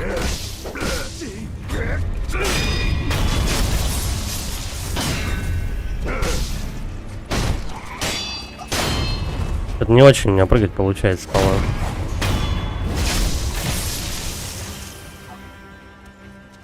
Хотя у них может быть другие другие атаки. Не от прыжка, который банка с обыкновенным маслом. Разбив банку, вы забрызгаете маслом всех окружающих. Враги, забрызганные маслом, легче загораются. Получают дополнительный урон. Урон жизни от огненных атак и становится более уязвимым. Ну, понятно. Короче говоря, бензином их можно обливать. Порошок огнестойкости. Лекарство для лечения ожогов. Снимает отрицательный статус огонь и временно замедляет его накопление. Повышая сопротивляемость огню и уменьшая урон, наносимый атаками огнем. Когда враги применяют огонь, без порошка огнестойкости не обойтись. Понятно. Понятно. Порошочек, если что, пригодится. Вообще не факт, конечно. Если тебя огнем задамажили, то, по-моему, самое то это лечь и умереть. Порошок, наверное, вряд ли тебя чем-то спасет. Давай, следующий.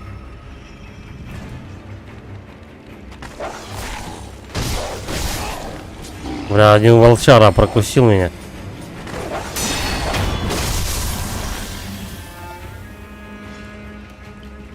Че он не атакует?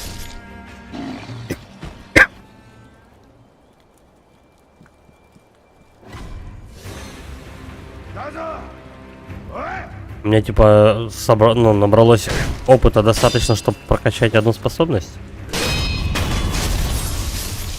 А, вот он меня, короче говоря, огнем задамажил. Ну, почти. Он просто накинул дебаф. Так, выше или ниже идти? Да пошли ниже. Посмотримся.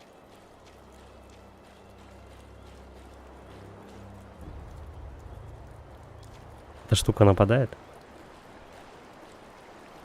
Я, короче, не буду рисковать. Ой, здрасте. А, если бы я сейчас на него не напал, во время проигрыша анимации, меня бы сейчас собака укусила. Волк, точнее.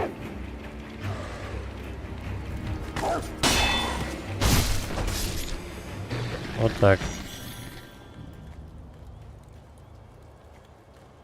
Так, вон там еще что-то горит. Он, мне сдается, что-то кто-то плавает вот в этих кустах. И он, скорее всего, опасен. Ну, других не бывает, просто тут все опасны. Арт трофеев. Подожди. Шар Мибу, наполненный водой первоисточника, благословенный на богатство. Если лопнуть зеленый шар Мибу и помолиться, те, на кого попадет эта вода, временно будут чаще находить предметы. Угу.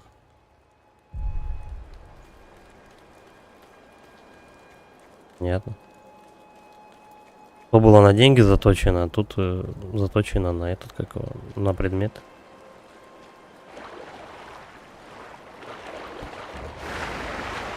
Здоровенный ящик плавает. Может быть. Ну-ка, подожди. Блин. Я его грохнуть хочу теперь.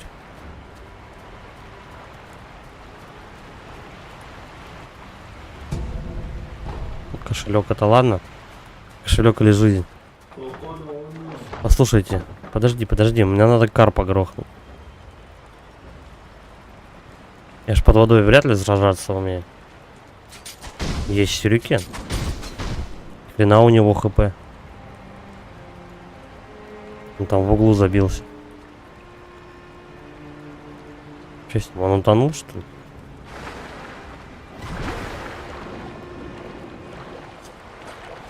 Так, ну я могу, кстати, обороняться под водой. Драгоценная чешуя. Яркая чешуя драгоценного карпа. Для обычного человека это лишь красивая чешуя. Но по слухам, если есть поклонники некого совершенства, что ценят эти чешуйки чуть ли не выше всех драгоценностей мира, лучше приберечь их на случай встречи с ними. Так, возможно, это дело пригодится. Ну, как бы я что-то получил на изи, короче, какую-то чешуйку. Может быть, правда. Вам не попадалась чешуя карпа? Уже сияющая, блестящая чешуя драгоценного карпа. Принесите ее мне, и я вас щедро вознагражу.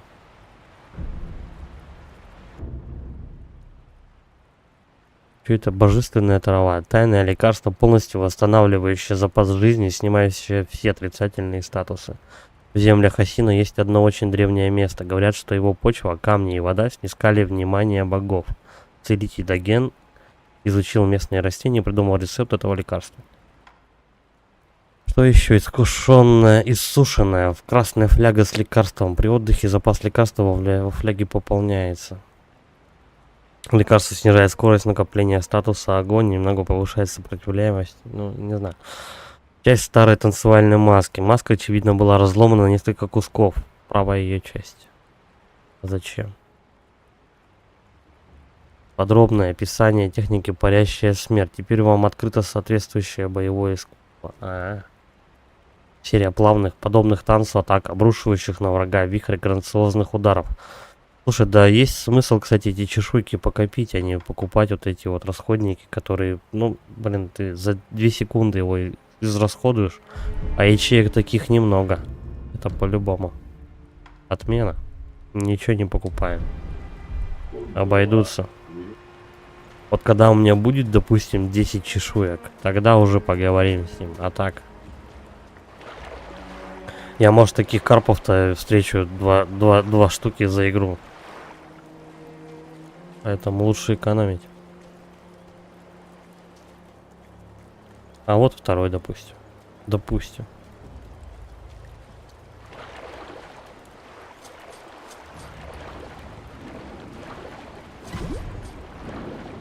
А, они просто убегают. Вот в чем проблема.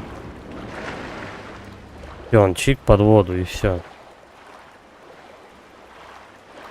Ну и где он?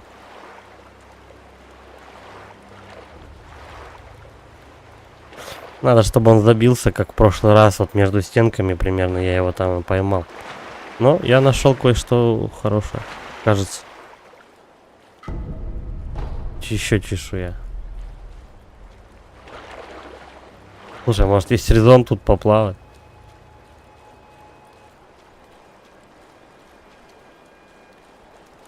Вот он, карп.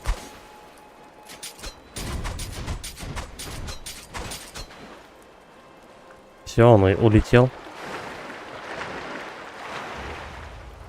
Прячется. Ну-ка, давай еще подождем его.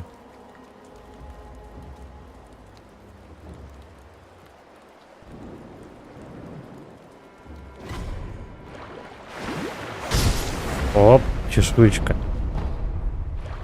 А теперь у меня 3 чешуи. То есть, по идее, вообще лучшую атаку какую-то, конечно, купить, самую дорогую. Я вот не знаю, эти ребята будут как-то заново появляться или нет. Давай сюда сплаваем. Понятно. Невидимые стены. Ну все, пошли, короче, по мосту. По мосту и наверх куда-то. Что надо, я вроде отсюда вытащил. У меня одна фляга осталась. Надо срочно костер, я думаю, искать. Срочно. Но тут как получится, конечно.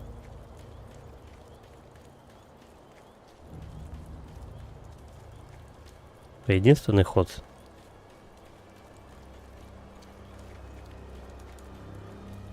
Музыка-то какая напряженная.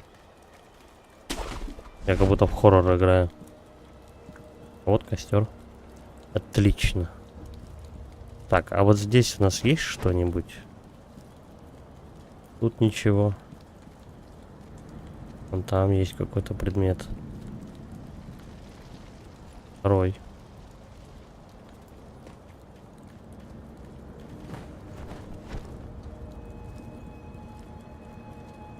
А, нет, это один. Один он тоже.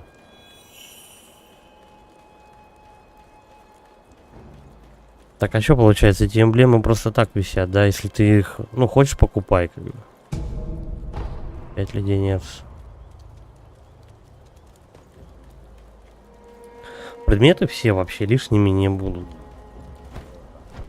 Все пригодится.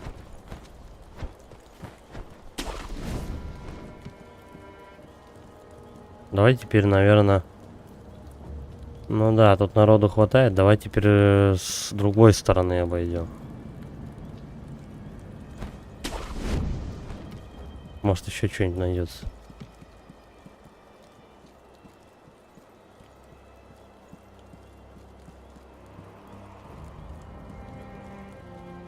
Угу. Ну ладно, пошли к костру тогда.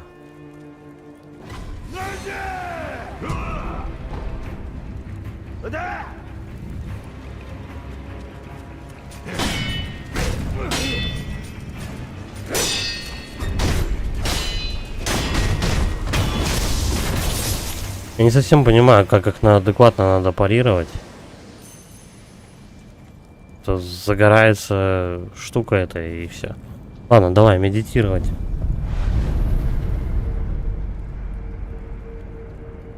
Улучшение выносливости.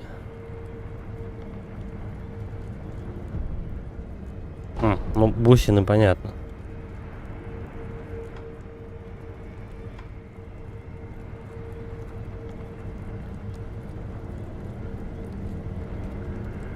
Ну вот у меня есть одно этот, как его.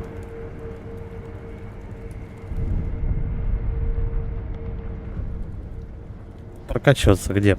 Вот у меня есть типа единичка, вот горит то, что у меня половина набрана.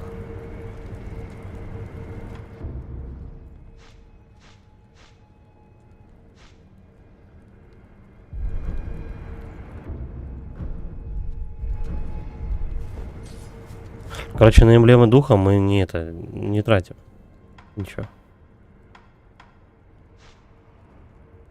Он не так собирается.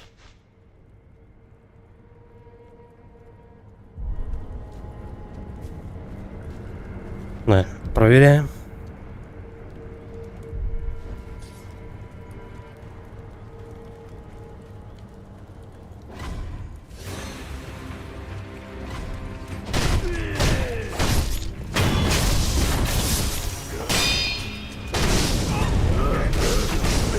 Просто заспамили меня.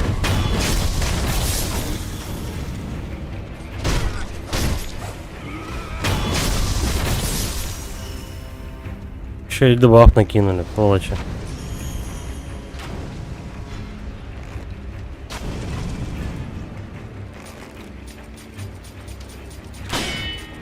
Стрелы даже можно парировать, ты смотри.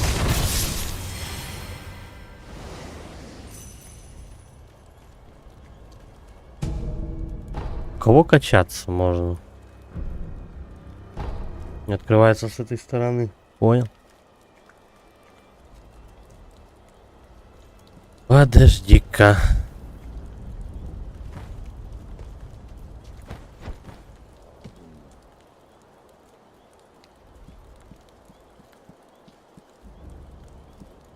Хотелось бы... Можно всех посмотреть? Что это такое? Какой-то леденец. Из храма наделенный повышает урон, наносимый запасу жизни, концентрации противников. Ну, понятно. Короче, это урон. Это у нас... чё? Это тебе поднимает... Ну, ты, типа, короче, урон, защита и невидимость. Ясно.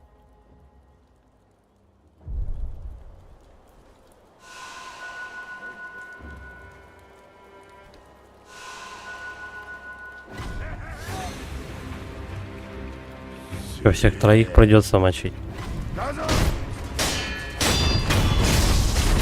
Ну, в принципе, они бьются быстро. О, вот это печально.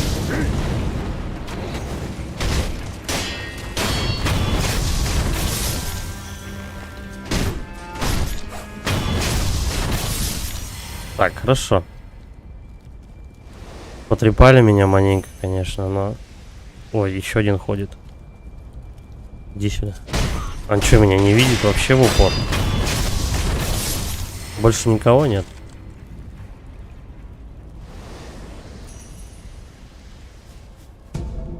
Чё, дрожа? Давай одну сожрем. Посмотрим, сколько она лечит вообще.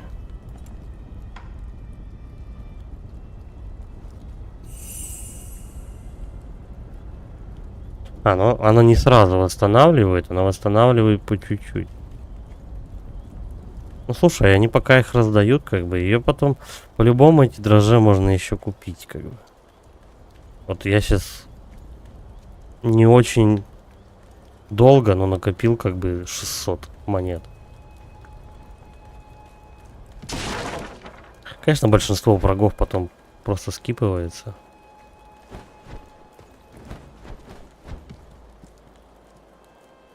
Так, тут проход здесь. Подожди. Если мы вот так пройдем.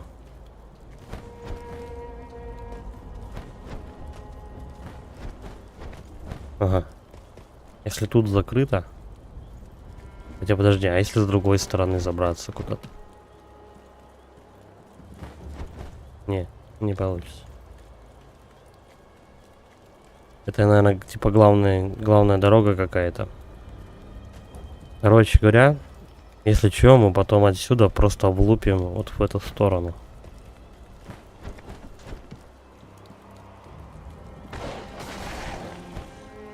Мне через вот эти ворота. Ой, собаки гуляют. Собаки.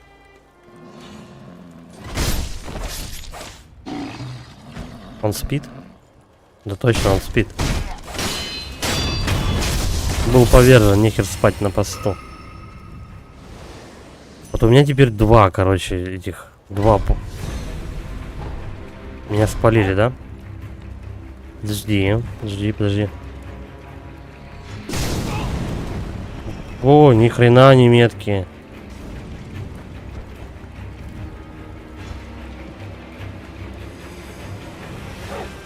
Не, он меня сейчас опять попадет. Такие ребята не промахиваются.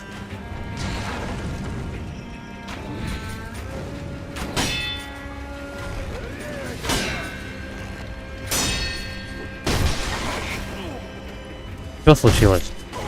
На меня какую-то дичь бросили. Бля, тут народу вообще прилично, конечно.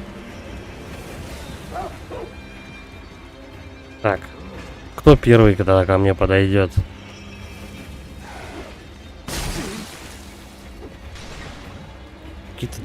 Куда-то дамаг пролетает. До свидания. Следующий. Тут как минимум человек 4 гуляет.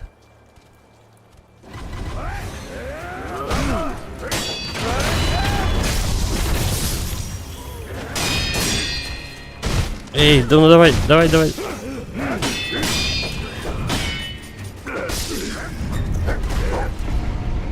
Они просто заспамили меня ударами. Воскреснуть, да? А все только начали отходить от меня. Но не тут-то было. Так, собака летит какая-то. Иди сюда.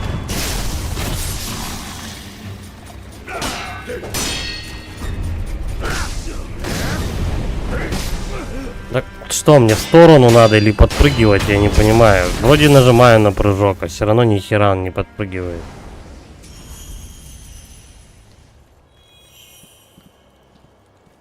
Конфету, что ли, сожрать? Вон там двое еще бухают, сидят. Придется наказать за употребление алкоголя на посту.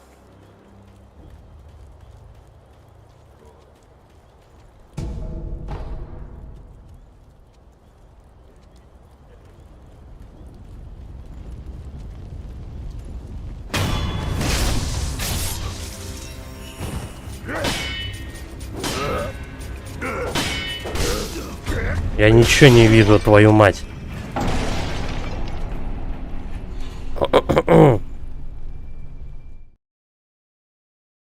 Ну, по классике Dark Souls, Soul-лайков, точнее. Камера наша все.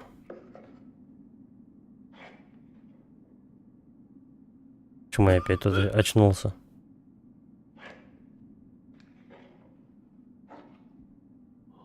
Кстати, посмотрим, как способности вкачивать, раз уж я тут.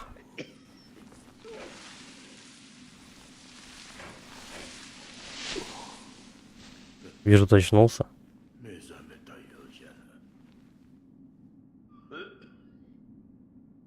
Какие-то флешбеки сплошные. Похоже, судьбе не угодна твоя смерть. Пока что.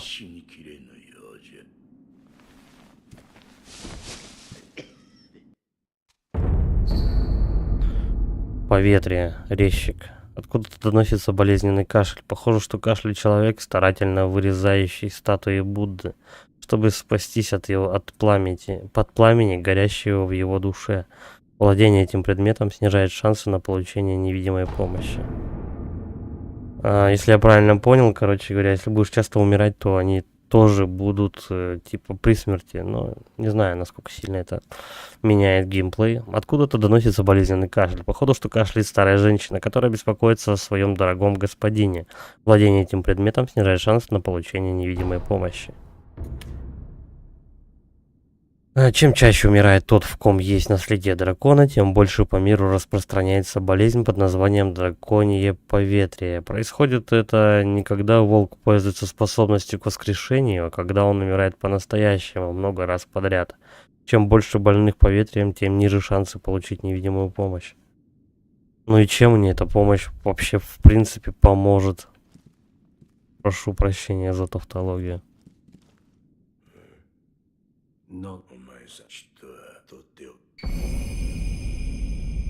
Книга, в которой описаны боевые техники Синоби, дает возможность изучать боевые навыки из раздела «Стиль Синоби». В этом тексте описываются типичные приемы Синоби, например, атака в воздухе или как прятаться, чтобы вас не заметил враг. Самураи никогда не стали бы учиться подобным трюкам. Что это? Техника Синоби. Тут описаны техники боя, недоступные самураям. Хочешь, пользуйся ими, хочешь и нет, дело твое. Не только у Синоби есть своя техника боя. Вот, наконец-то меня научили навыки прокачивать. Но владея книгой с тайным учением боевого стиля, вы сможете открывать меню навыков приема этого стиля. За каждого побежденного врага дают опыт. Очки навыка даются, когда вы накопили достаточно опыта, чтобы открыть навык. Некоторые навыки можно изучить, находя определенный предмет или побеждая врагов. Понятно? А у него это прокачивать? Да задолбал кашлять. Что такое? Избыток скверны начинает распространяться. Эта болезнь в итоге приводит к смерти. О чем ты говоришь? Обо мне не беспокойся. Понимаешь, я не вполне нормальный человек. Мне сейчас трудно говорить. Об остальном спрашивай Эмму.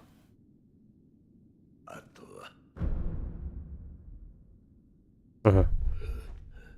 Тут, короче, прям туп кабинет самый настоящий. Качаться-то у нее или что? Вы виделись с резчиком? Да, у него. Неизвестно лишь то, что мне рассказывал Доген. Наследие дракона может даровать способность к воскрешению, но такая способность необычна. Если ей злоупотреблять, в крови появляется скверна. Рано или поздно ее скапливается слишком много. От этого те, кто не... Ой, ладно. Да, курицу могу приготовить. Они заболевают так называемым... Короче, наставник много знал об этой хвори, но все равно не смог придумать лекарство от нее. Простите. Если способ вылечить это драконье поветрие, я не знаю, но в любом случае его надо остановить. Я точно не знаю. Первым делом надо посмотреть записи с моего наставника. Может... Короче, ладно.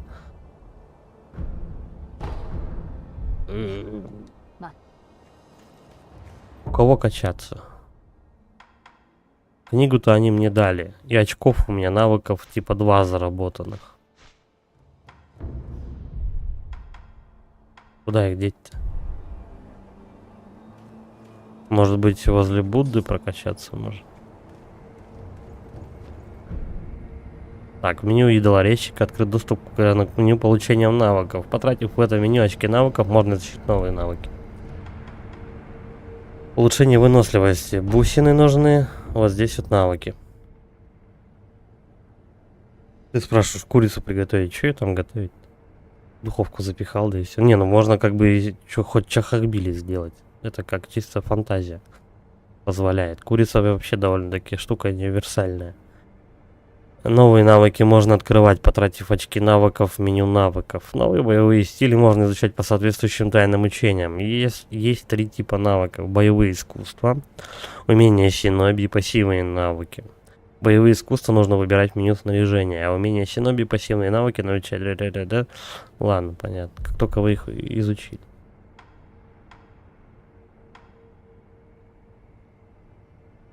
Угу. Ну, Микири это потом.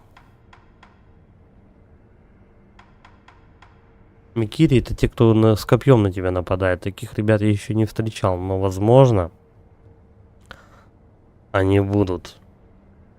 Поэтому вообще логично сначала мне прокачать Микири, а одно навыка, очко, я уж как-нибудь потом заработаю на этот вихрь.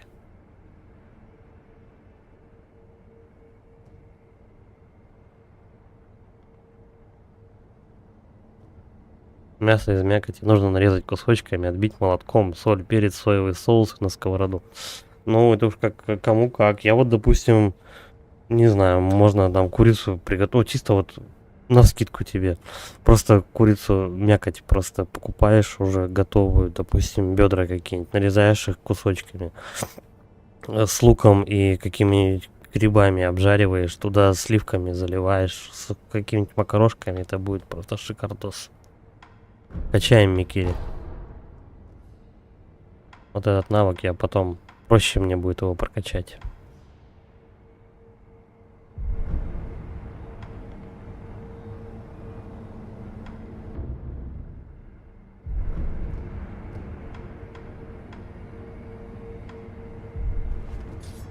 А как мне потом поставить этот навык? Прокачал я его. Вот.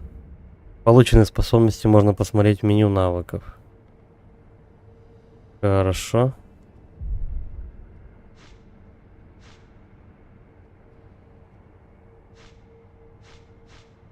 Ага, эти, короче, боевые искусства, умения синоби, пассивные навыки. Это как бы все сейчас ячейки есть, но открыто только вот это. Логично.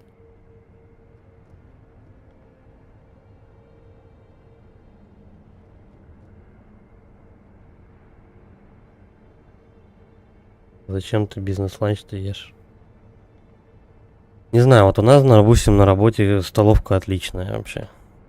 Как бы там первое, второе, ну, в общем, покушать, ну, рублей 300, 400, 500, вот так вот можно уложиться. И первое, второе, третье закажешь себе и наешься отлично. Чем бизнес-ланч-то? Или у вас другого нету? Как поставить это все? Да сюда, наверное, потом. Их типа надо разблокировать как-то. Ну, судя по тому, что вот тут шестиугольник. Это надо как-то потом ставить. Ладно, главное то, что я ее купил, а там разберемся. Переместиться. Поместье Херата. Пойдем дальше вот эту вот локацию доизучим.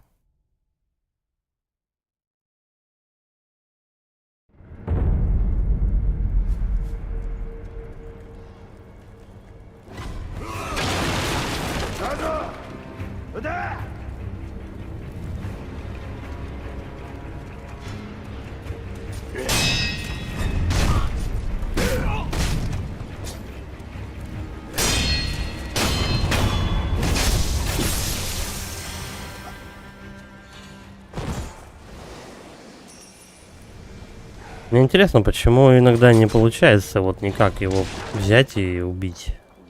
В чем дело?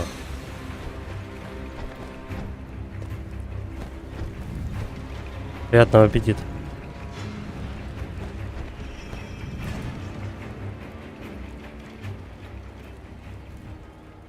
Не вижу смысла на вот этих ребят всех тратить время, силы и здоровье. Мы дальше пойдем.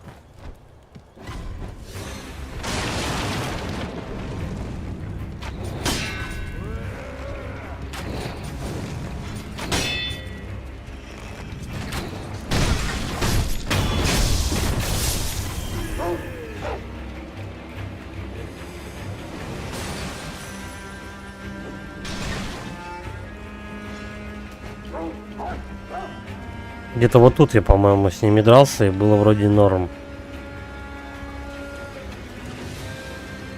Короче, подходи по одному. О, так нечестно.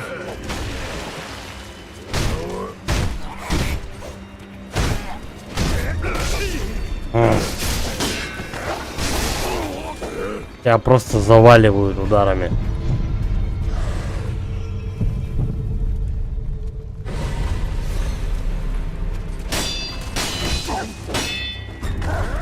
Вот что в этот момент надо делать? Подпрыгивать или в сторону вскочить?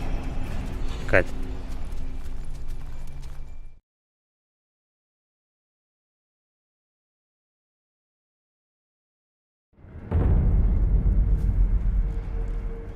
У меня вот опыт отбирает так-то.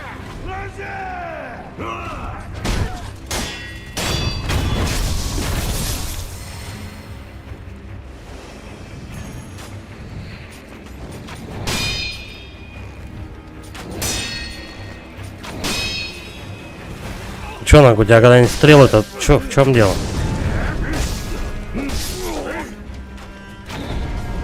Начинается.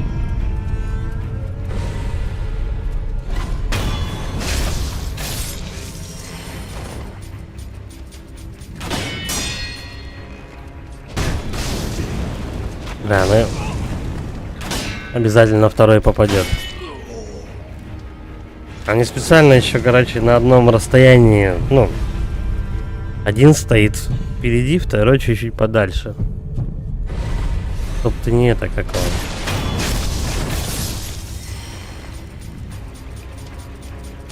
Чтобы стрелы летели не одновременно.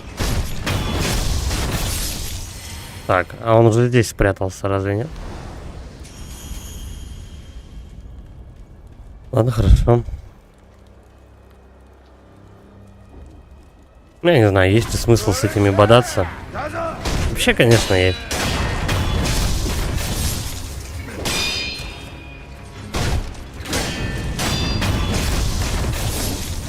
Что-то в этот раз у меня получше получилось, вроде тут троицу пройти.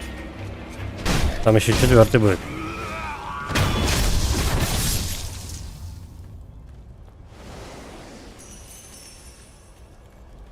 Ладно, опыт тоже нужен.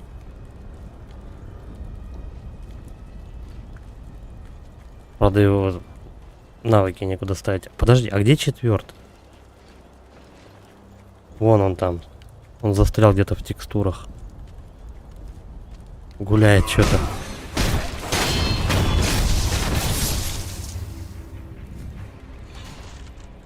Все равно непонятно, короче, когда в какой момент надо лупить. Вот значок загорается, и куда мне, в сторону или вверх? Иногда же, ну, не получается тупо это сделать.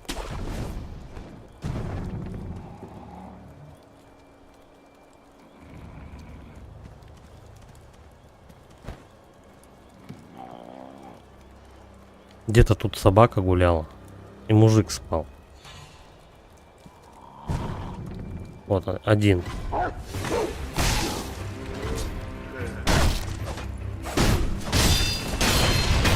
Собака тоже сдохла? Да, собака сдохла. Вырубили псину. Отлично.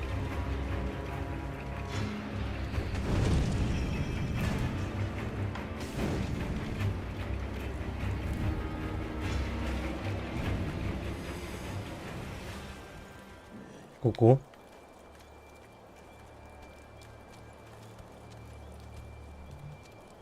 Никого нет. Очень странно.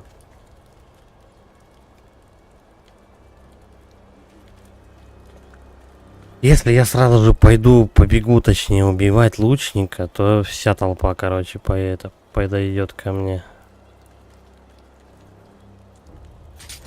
Иди сюда. Он всех на уши поднимет. Вроде как. Во. Серьезно, я на него Микири этот использовал, купленный. Ну и дела.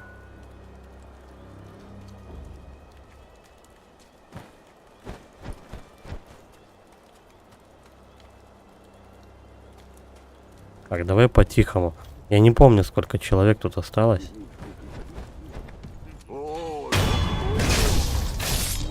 Ага, вижу. 4.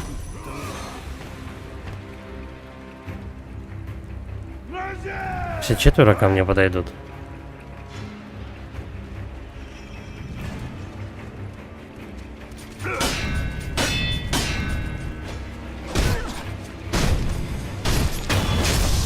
-1. Вот, и, собственно, я уже таким образом насобирал точно на одну атаку. Ну, в смысле, на одну прокачку.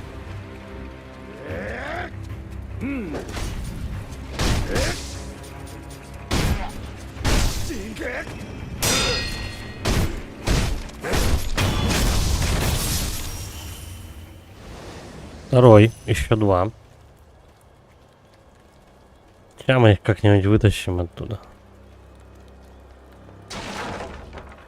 Они пьяные.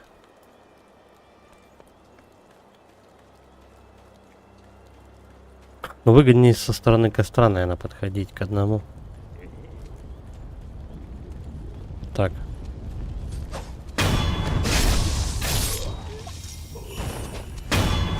А, тут 3 их. Ну, вы даете. Еще и собака.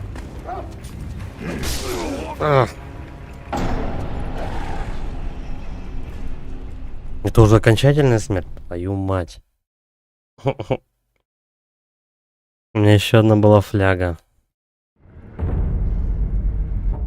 Так, ладно, давай перекур мы сделаем. Сейчас я подойду.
Подожди, у меня же на одну хватает, на один навык.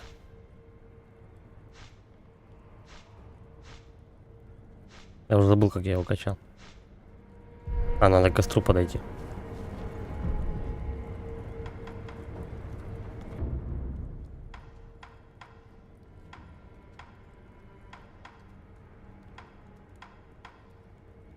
Давай такую прокачаем.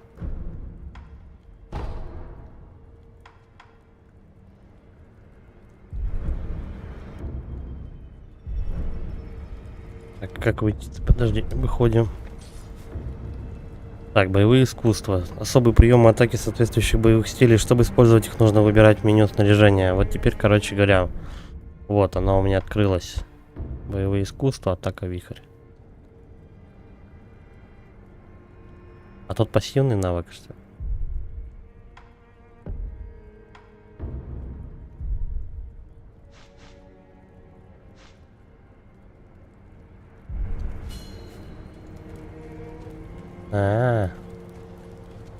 Я понял.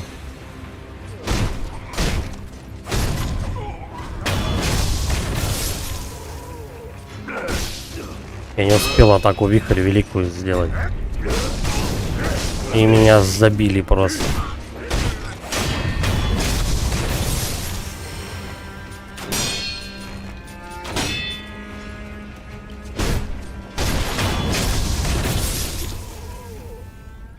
Не знаю, есть ли смысл, конечно, тут всех сейчас убивать.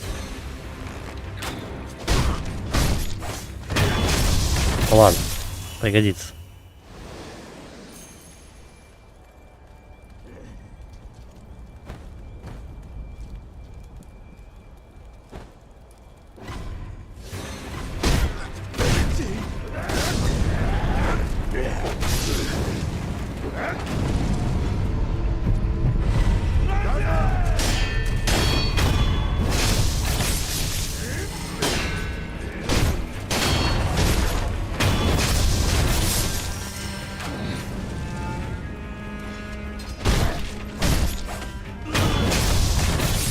Главное помнить то, что я уже один раз подох.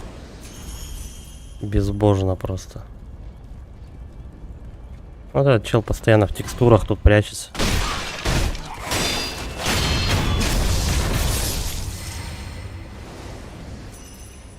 Ладно, опыт, он тоже опыт, говорит.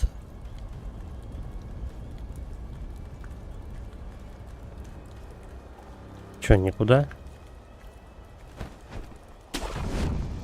Давай хотя бы так. Не знаю, чё, всю толпу эту опять раскатывать.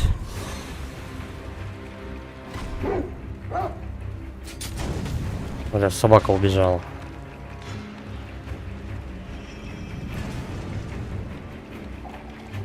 Ну и где она?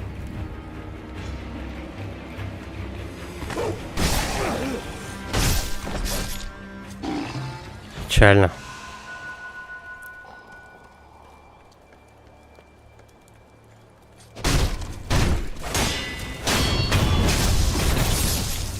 Что за лагерь-то у них такой? Все пьют. Все бухие стоят. Какие-то.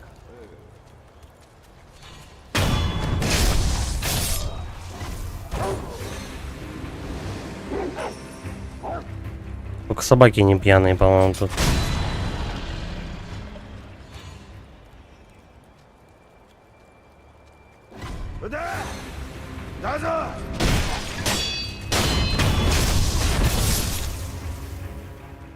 Так.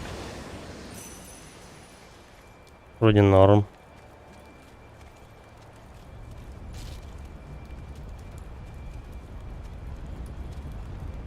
А тут в прошлый раз подвело то, что тут несколько человек было. Я со счетом ошибся.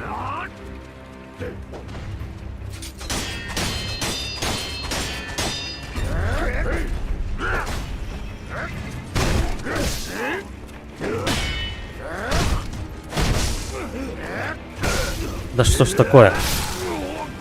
Вот вообще никак.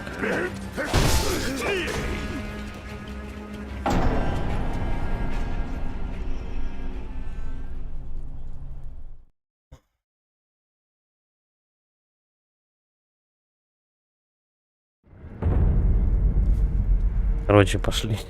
Пошли, давай обходим вот эту всю толпу. Ну, смысл, да? Что-то одно и то же, блин. Отсюда начнем. Зачищать.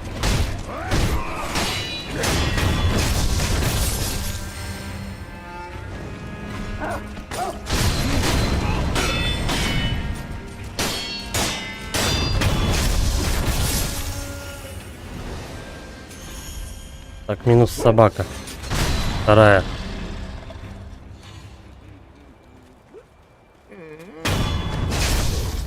Допустим. Сколько человек осталось? Надо их как-то сагрить хотя бы одного. Меня больше беспокоит чел с топором.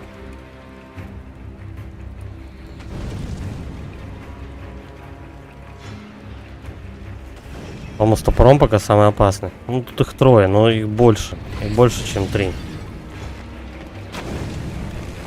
Так куда? Куда ты полетел? Твою мать. Короче, я всех собрал нахрен. Меня еще и подожгли.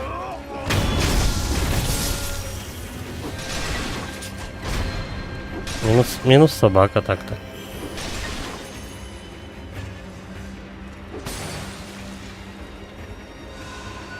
Вот этот урод.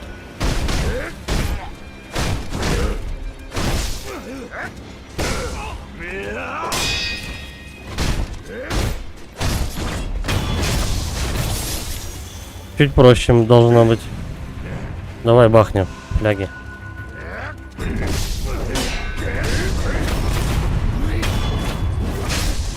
Они прям атакуют, ты смотри. Просто спамят этими красными символами.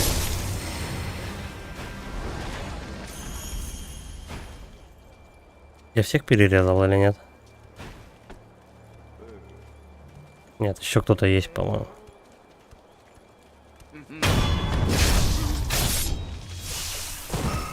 Все, наконец-то я эту толпу разобрал. Огненный ствол, железный ствол, плюющий огнем. Его можно вставить в протез Синоби. Человеческой силы трудно обуздать гнев обладателя красных глаз. Огненным же оружием, возможно, удастся усмирить, говоря, что огня они боятся больше всего. Порошок огнестойкости. Я уже подбирал, и дрожжи. Все, больше тут ничего нету. Кстати, у меня ни одной фляги не осталось. Я еще один раз могу подохнуть. Шар богатства.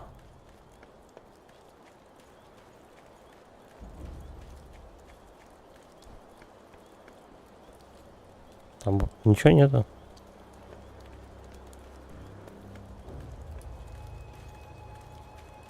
Я надеюсь, я все обошел.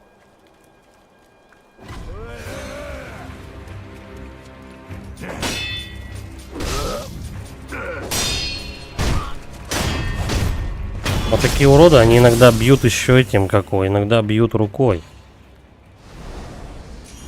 И это печально. Не всегда в тайминг попадаешь. Так, тут где-то враг ходит, но я не понимаю, где он. Где-то за стенкой.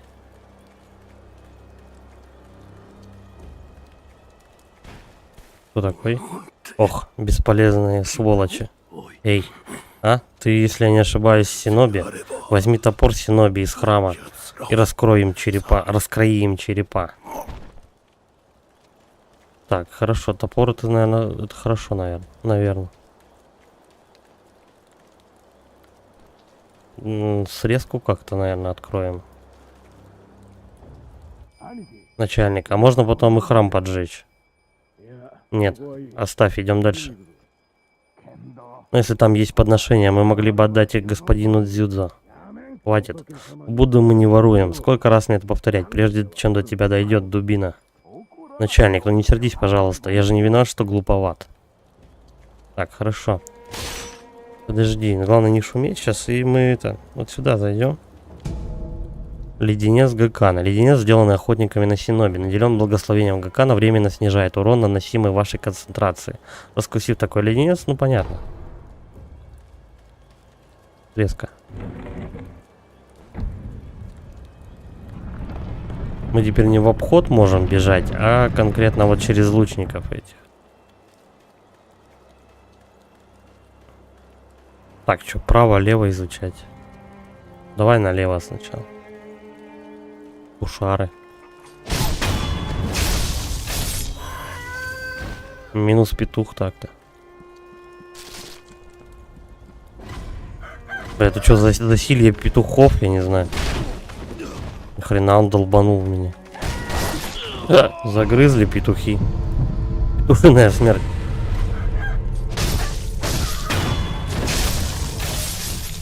Второй меня клюнет просто. Как тебе такое? Да. 5 леденец. Ну, сейчас вообще не вижу смысла какими-то леденцами пользоваться.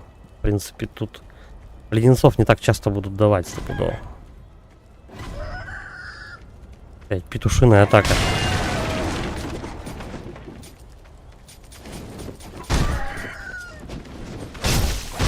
Двоих? Да, двоих сразу же. Двор-то петушиный. Дрожжи.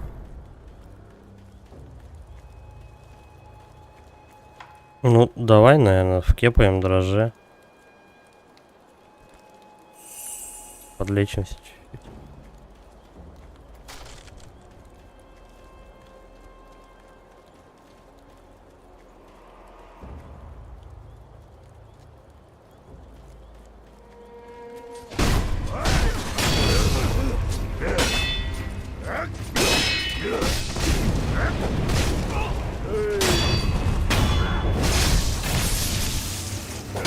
Как быстро нужно этих уродов подбивать, я не понимаю.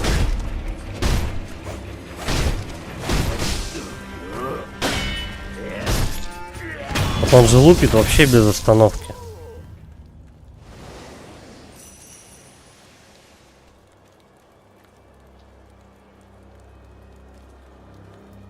Подожди, аккуратненько.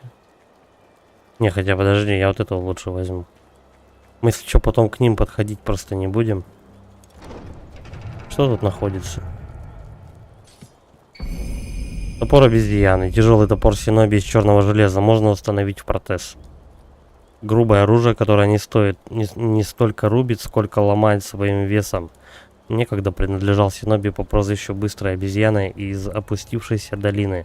Был оторван в стычке вместе с левой рукой. Хорошо. Но топор у меня определенно останется, даже если я внезапно скоропостижно скончаюсь. Ничего страшного.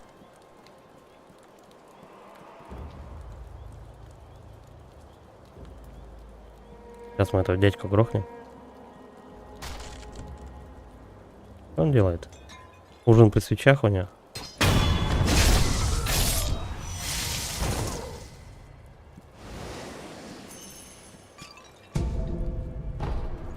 Немного денег. Ну все, в принципе, тут этот двор обошел я, короче. Право и слева. До резчика, если что, дойду. Дрожжи сейчас не использовать. До резчика дойду. Надо будет топор, наверное, поставить. Посмотреть, как он действует. Сюрикены, конечно, штука забавная, но не настолько, чтобы очень. Какой-то проход. Да, он. Я же отсюда пришел.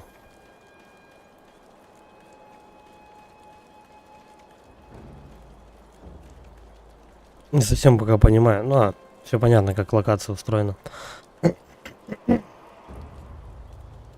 Те игры от From Software, которые...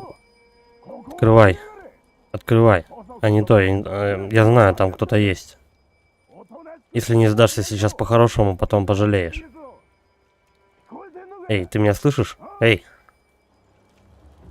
Все игры от From Software, короче... Если ты не понимаешь, как устроена локация, будет тяжелее гораздо. Путаешься. Где был, где не был. Ой, иди-ка сюда. Оп.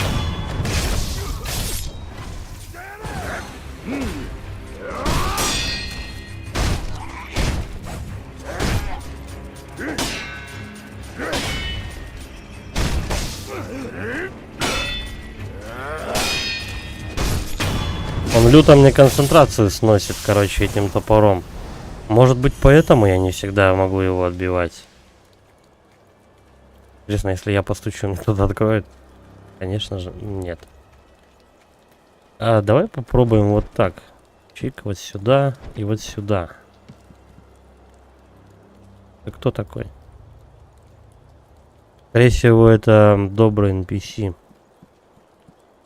Но опять же, по опыту прохождения Souls-лайков, NPC лучше не мочить, потом задолбаешься их восстанавливать.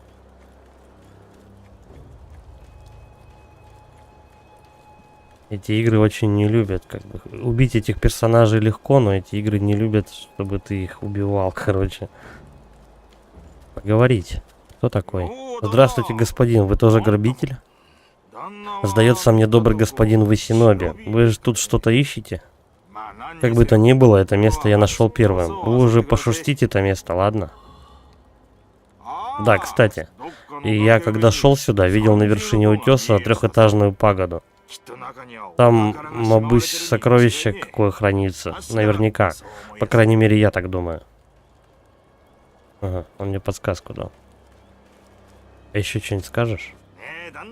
Вы уж пошерстите, ну, понятно. Трехэтажная пагода. Мне туда, типа.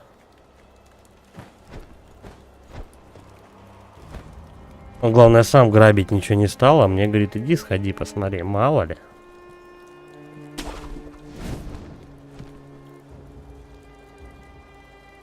Так, этот дворик я понял. Вот, получается, вот в этом дворе я был, а вот в этом не был еще. Там что, кто-то есть? Подслушать. Ох. Прошу вас, старайтесь не шевелиться. Разбередите раны. Нет, я должен идти. Среди бандитов затесался охотник на синоби. Очень опытный боец. Если я не сражусь с ним, я вам запрещаю, вы не в том состоянии. Он куда-то ломится драться. Есть мод на кровь, чтоб кровью они все заливали, как в фильмах от Квентина Тарантино. Но я посмотрю, вообще как бы модов вообще полно. Там типа можно туби из Нир автомата поставить. Я вот тут сегодня для прикола просто посмотреть, как это работает, поставил мод, там Артуром Морганом можно бегать вместо этого синоби. Модов, ну, просто очень много, как бы, я не думаю, то, что их нужно ставить, как бы. Зачем лишний раз игру грузить? Кто вы? Я не вор. Вы телохранитель юного господина? Ох, как замечательно. Почтенный синоби, эти гнусные бандиты ищут молодого господина. Они уже забрались на холм и подожгли поместье. Молодому господину, кажется, некуда было бежать. Умоляю вас, синоби, пожалуйста, спасите молодого господина. Пожалуйста, вы должны это взять. Порошок противоядия. Мощное противоядие, созданное обитателями опустившейся долины. Снимает отрицательный статус яд и временно повышает сопротивляемость ему. В опустившейся долине есть залежи магнетита, но в почве много яда. Все, кто хотят добыть там руду, должны иметь с собой противоядие. Молюсь, чтобы он вам помог. Спасибо. Я подумаю, кстати, может быть и вправду поставлю подобный мод. Прикольно будет, наверное, смотреться, когда вот прям вообще кровью все заливает. Ну, видишь, YouTube может брыкаться. Типа перебор с кровавой. Он, наверное, возможно, и уже после... Он даже уже за этот стрим, может быть, предъяву какой-нибудь кинет мне. Вы синоби молодого господина, да? Славно же ты ему послужил. Как только все началось, тебя и след простыл. Стой. Только не говори, что это ты их привел. Очень уж вовремя напали бандиты. В обычное время мы бы с ними без труда справились. Да это точно ты. Чтоб ты сдох, предатель. Чтоб ты умер, ты всех нас предал. Понятно. Может, он меня с кем-то перепутал? Ну-ка, давай еще раз. Иногда в Bloodborne эта штука прокатывала. Несколько раз подходишь, базаришь, и у тебя меняется что-то. Главное же, ну, повторяется. Может быть, что-то сделать надо. Не факт, конечно. Так, это третья, да? Молодой господин должен быть до сих пор где-то в поместье. Почтенный Синоби, прошу спасите молодой. Да. Ну, понятно, боги войны, там понятно.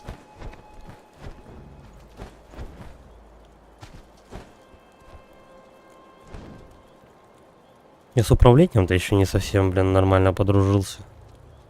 Я еще только привыкаю к нему. Короче, что?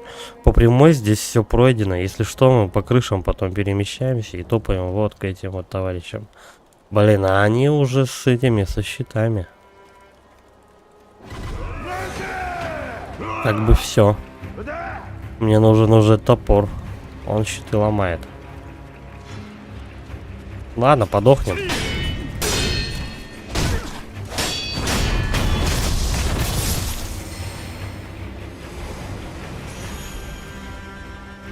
Крадутся, ты смотри, а. И все. Короче, сейчас чисто по прямой все, в принципе, исследовано. Чисто по прямой до этих, до лестниц. Топором. Топором наперевес.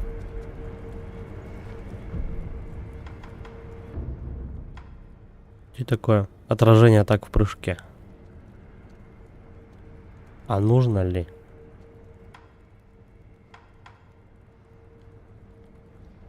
Бег и скольжение. Вот опять, что из этого качать?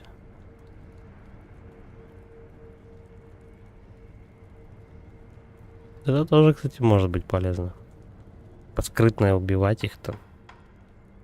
Но я не думаю, что эта игра прям про стелс. Но не то. Нет. Я думаю, все равно как бы подкрасться ко всем точно не получится. Дает пассивный навык карма Синоби тела. Повышает максимальный запас эмблем духа. Эмблема духа — воплощение плохой кармы. Они преследуют тех, кто совершил много дурных поступков. Кстати, возможно, вот это будет неплохо. Максимальный запас эмблем духов. У нас же эти навыки пассивные из протеза тоже забирают эмблемы духа. Типа я же не буду все время сюрикенами пользоваться. Но есть риск, конечно, эту ячейку, вот эту, одну очко вот это заработанное, потерять. Короче, я пока ничего качать все-таки не буду.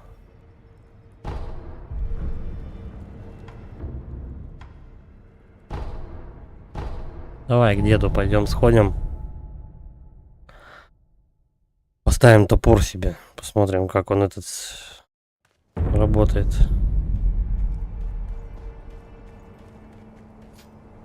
А где это куртизанка? Дешевая. Свалила. А, вот они, да, вдвоем чай пьют. Да, что они делают? Мне мужик нужен. Вот ты. У них прям туп кабинет какой-то. Я стоит один раз, у меня только умереть, они уже все там сидят, кашляют. То последний в 5-й педучасток. Показать протез Синоби. Хорошо, да, да. Протез, давай. Огненный клапан есть. Инструмент. Эмблемы духа. Мощный урон огнем. Короткой дистанции. Огонь. В принципе, у этих ребят деревянные щиты. Так-то. Их можно типа сжигать, но будут ли они гореть? Эмблемы духа. Мощь тяжести. Одним ударом такого оружия можно легко разбить в щепки деревянный щит или лишить врага концентрации. Берем. То, что надо, я думаю.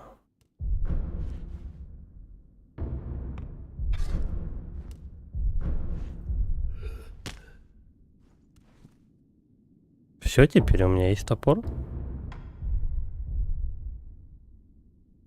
Погоди, а вот сюда сюрикен можно поставить. Ну тогда до кучи давай и эту огненную штуку туда вкорячим. И так 3 будет. Я же могу всеми 3 пользоваться. Тайное учение стиля протеза. Книга, в которой описаны техники применения протеза Синоби. Дает возможность изучать навыки из раздела «Стиль протеза». Написано человеком, ну, бла-бла-бла. Тут есть разные способы кусать врагов твоим новым клыком. Иными способами, иными словами, тут разные техники боя протеза, ясно? Я думал, это уже никогда не пригодится, но кажется, я ошибался.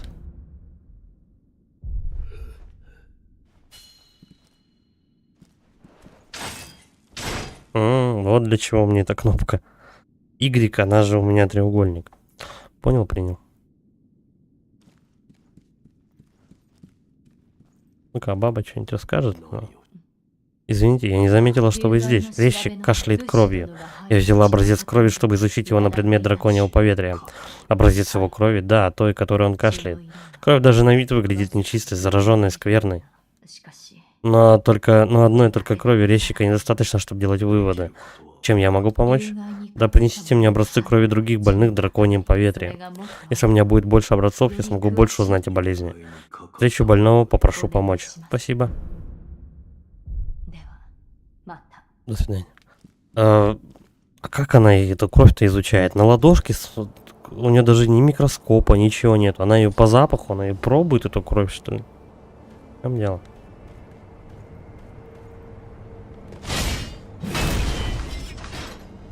Слушай, это все очень похоже, короче, на Bloodborne, когда ты раскладываешь оружие и делаешь удар резкий. Бум. Короче, вообще копипаста.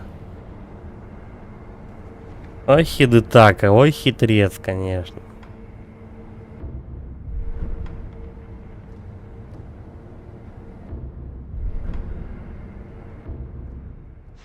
Вот она появилась. Какой-то догоняющий удар. И с протезом. Позволяет использовать определенные инструменты в протезе, мгновенно сократить дистанцию до врага и атаковать его мечом. Применимо к атаке инструментами. Встроенный сюрикен и еще каких-то 2. Ну так-то.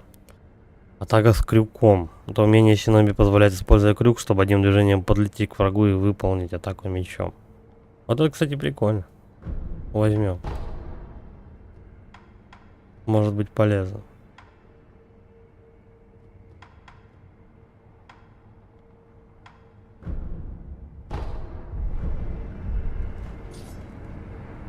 Так, и погнали, да, перемещаемся. Ту-ту-ту-ту-тун, переместиться. Как-то вот они, ну, не знаю. Можно запутаться нахрен.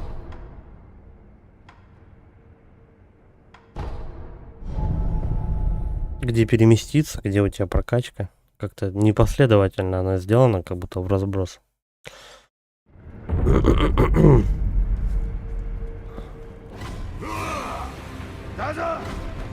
Да, давай их просто скипнем. Чик-чик-чик. Спидран. Да, прям в очко мне стрельнули. Все, пойдет.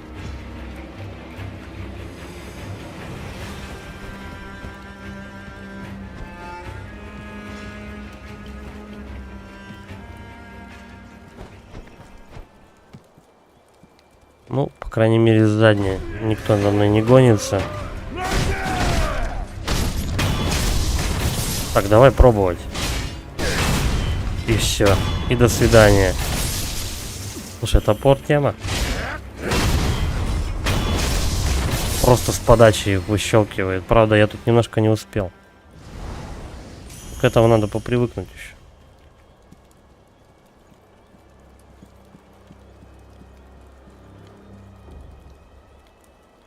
Какая музяка козырная. Нагнетает атмосферу. Ага. Ну, туда явно никак.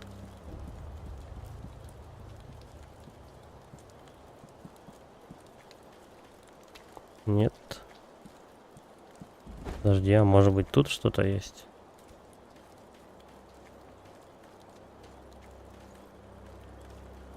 Ну, давай этого по стелсу бахнем. Ку-ку, мой мальчик.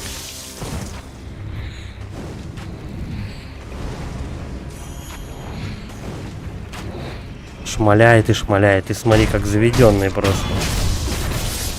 Все у нас тут больше... О, там какой-то... А вот для этого как раз для копейщика нужны микири. Придется выманивать их как-то, я не знаю.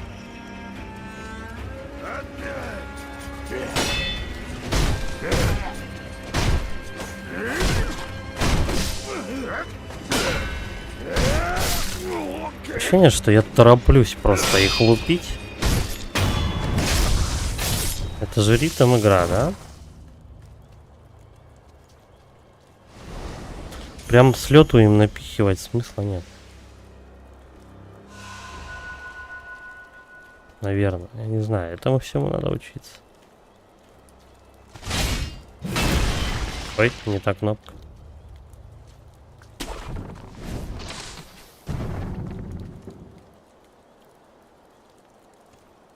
Короче, к этому челу мы позже подойдем. Давай мы вот этого грохнем. Мне интересно, что там лежит.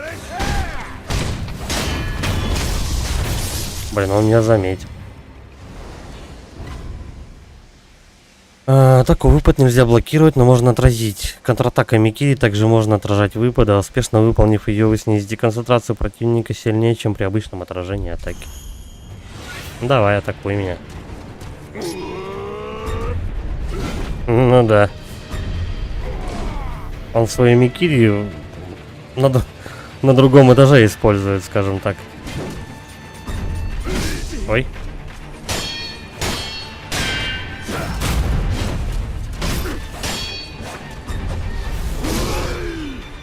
Почти. Один раз получилось. А, кстати, слушай, мы добьем его, наверное.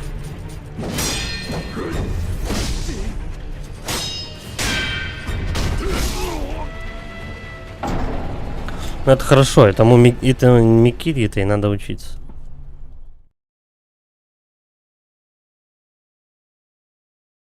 Не очень то, что тут рядышком 5 человек стоит.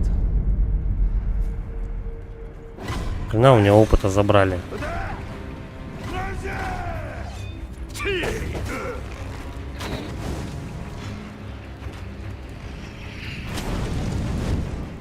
О.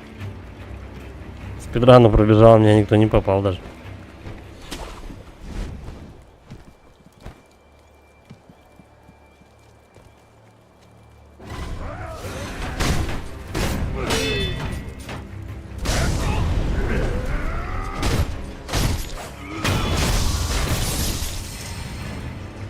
Да не того ты ловишь, дружок. Да что делает? Вот что он делает?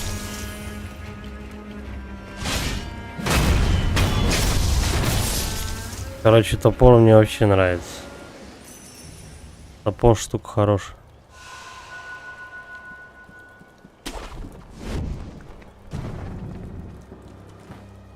А Синоби пока с меня вообще никакой.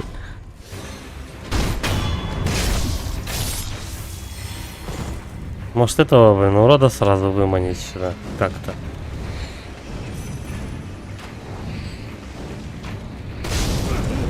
Бля.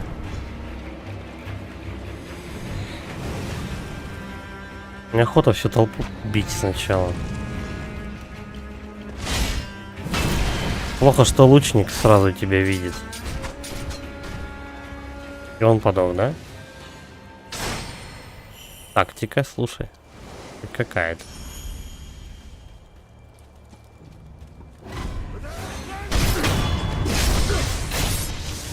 Это не совсем честно. Мне нужно, чтобы он свой Микири пользовал.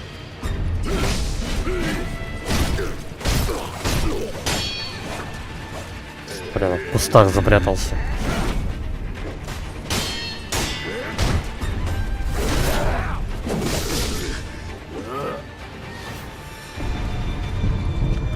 Падла, вот второй точно тут не нужен.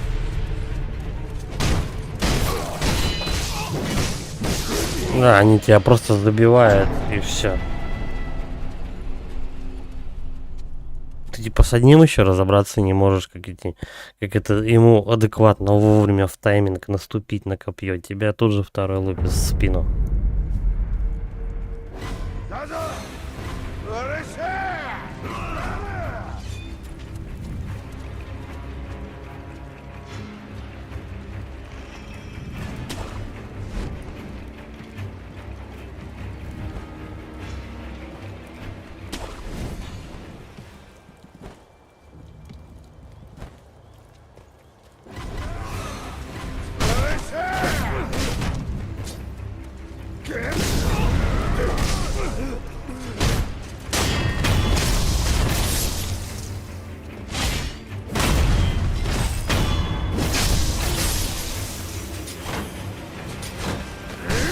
Чё я, бля?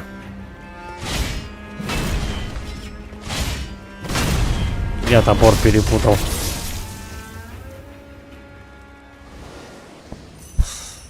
Печалька.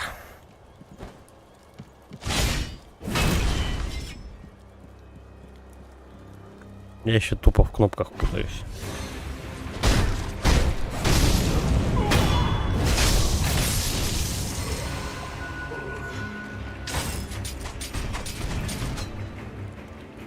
Ну давай, иди сюда.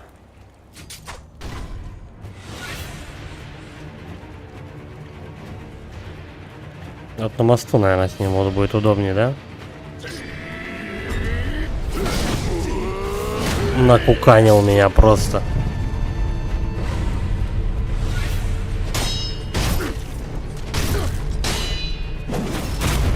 Вот тебе Микири.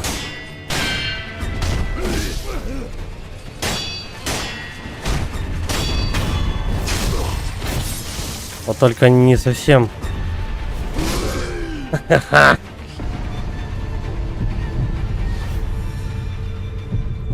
Они не совсем только честно написали то, что это такого. Он-то тоже у меня лютое количество концентрации сносит.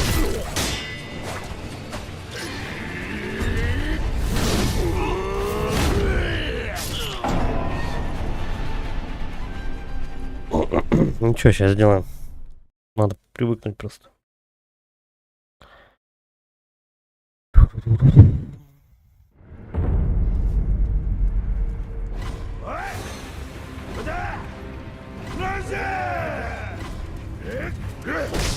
Че он так медленно бежит? Надо зажимать кнопку.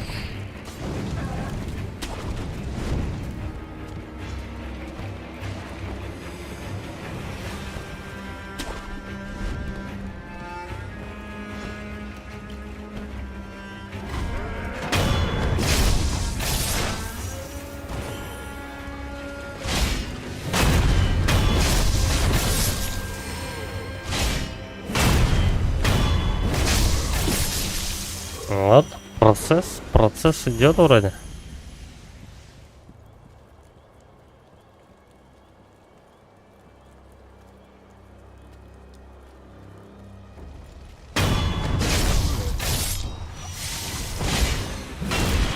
Не то, не то, не то, не то.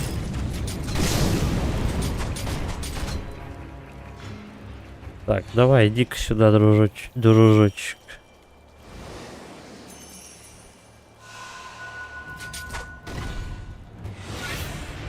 Хорошо, хоть он видит издалека.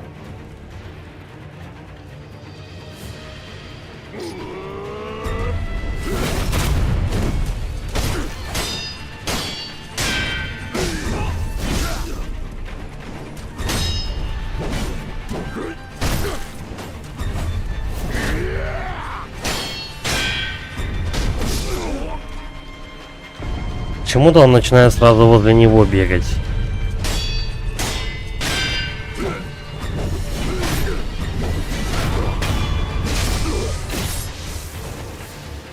Не Микири мы его замочили.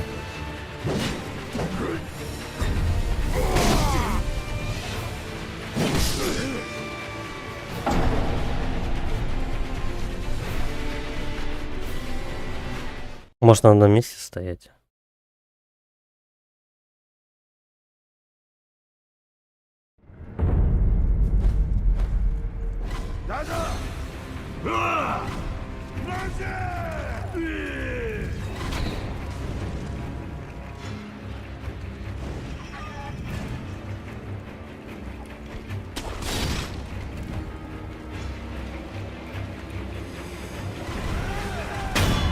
Слушай, я в тайминг успеваю вполне добежать, если адекватно бегать.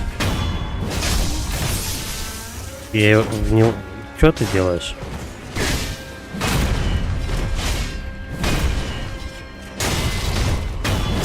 Не то.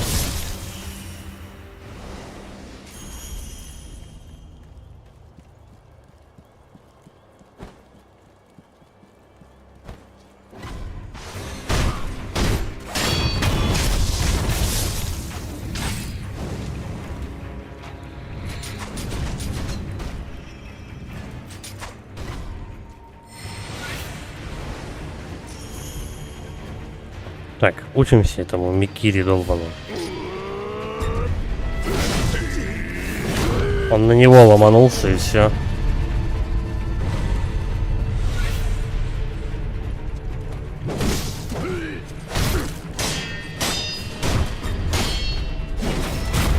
Вот.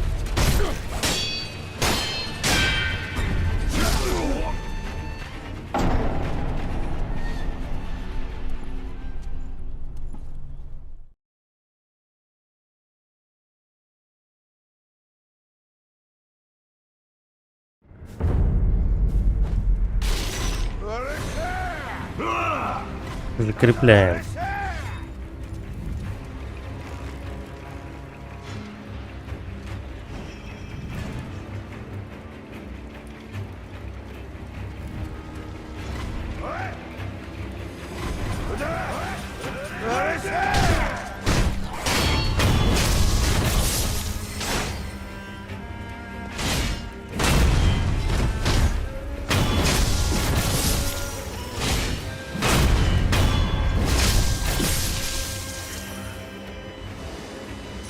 Да, может, отстанет от меня. Не, смотри.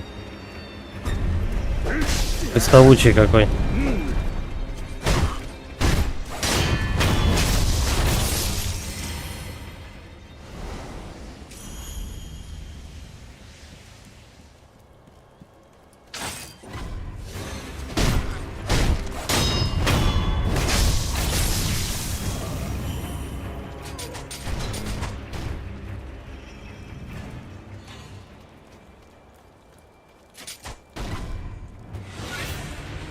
Хотя бы враги тебя издалека видят. Пока это вроде как на руку.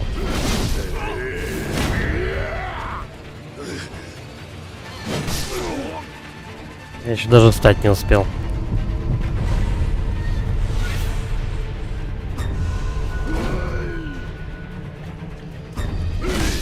Что делаешь?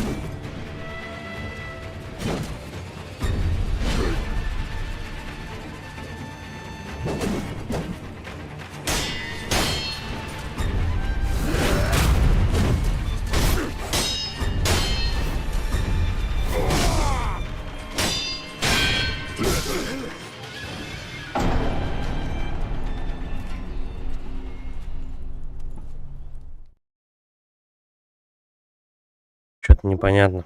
Когда он по дуге бьет, когда копьем тебя тыкает.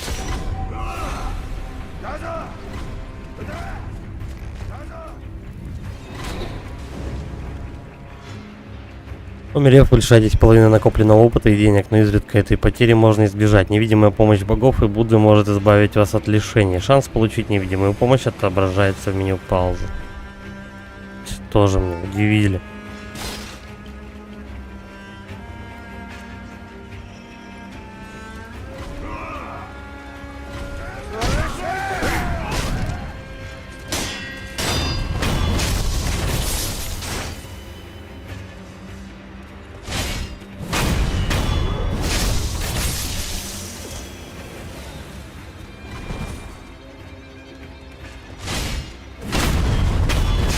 Тому второму тоже по башке досталось. Блять, он все равно меня задел. Да ты задолбал.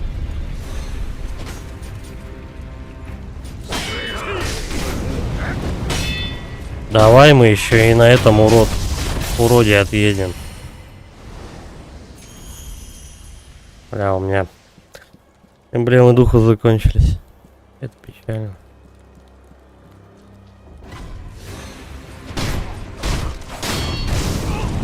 Плохой забег, короче.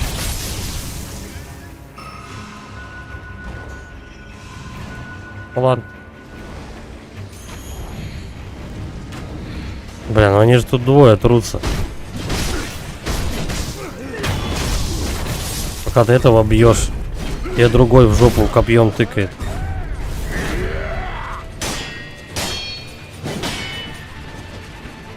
Не, так не пойдет. В цветах я с ними еще не дрался. Короче, тут все сейчас.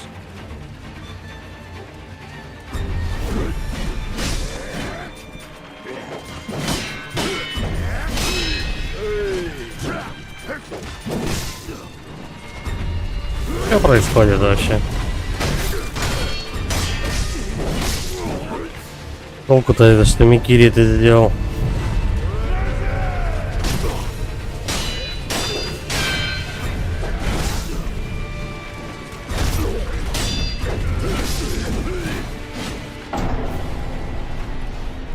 Слишком много врагов просто рядом.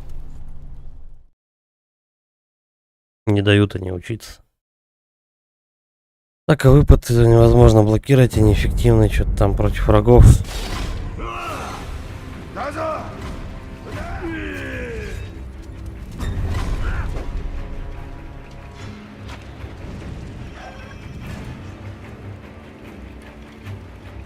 Непонятно, правда, что с копейщиком этим делать. Он странно как-то бьет.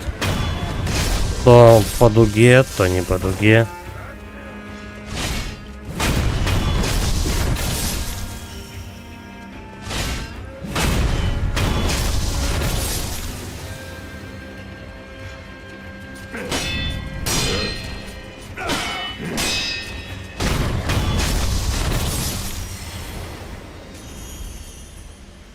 Что-то у меня вообще с эмблемами плохо.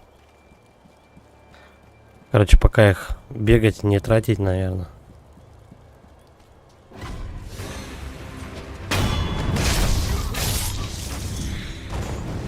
Чуть-чуть потихонечку они у меня все улетели.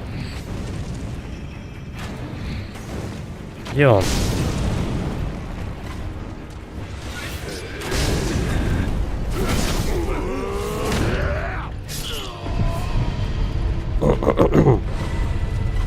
И ты тут то, что надо.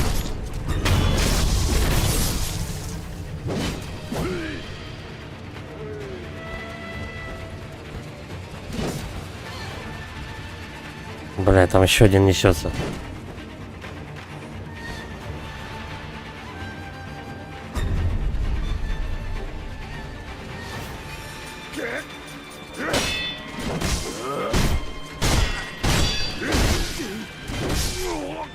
Страшно.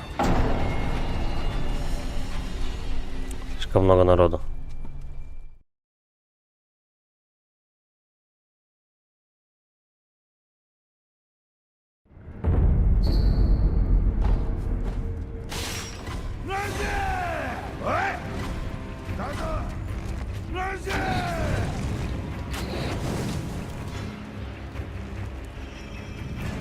Короче, закрепляем копейщика. Оставшиеся часы. Ну, оставшееся время стрима. По-любому я дальше не пройду.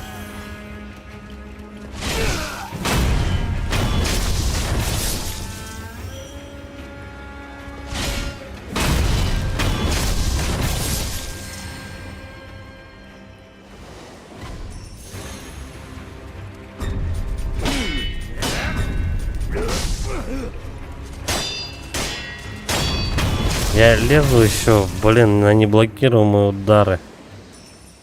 В этом косяк. Путаться, походу, начинаю.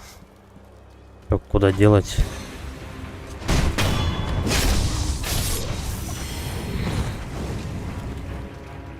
Подожди, а если мы свалим вот сюда?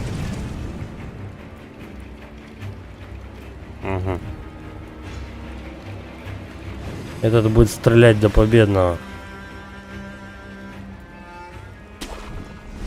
Все, вроде потише стал.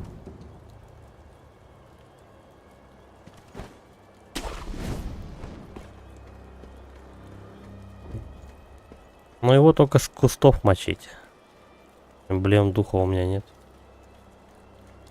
Или как это там называется. Сейчас он зайдет.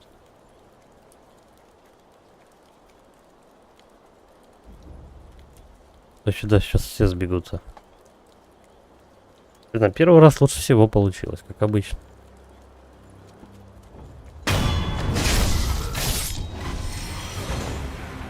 Чик и в кусты обратно.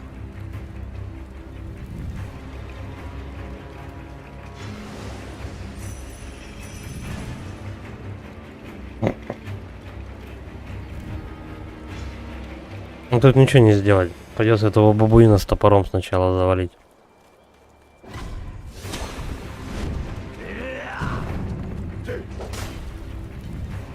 Чё? Где он?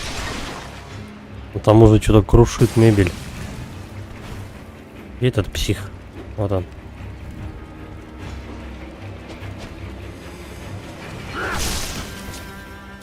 Как попал-то?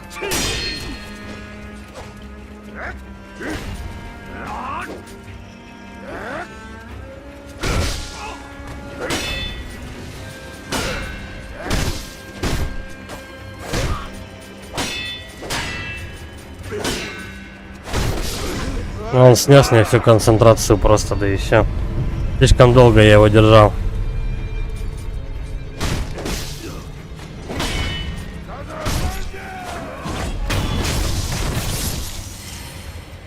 Еще один несется, падла.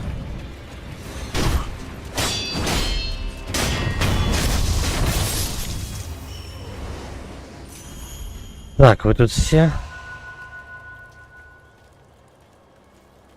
Ну, по-любому с этого трая копейщика пройти не получится. Как ни крути.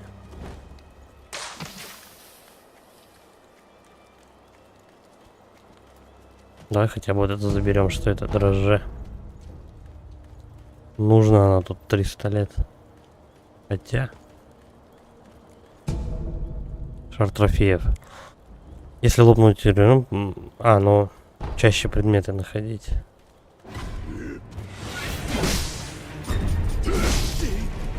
Удар по дуге был.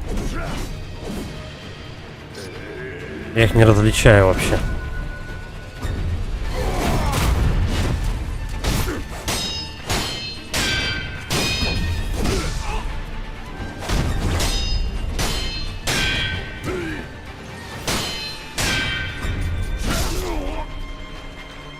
Поздно прыгнул.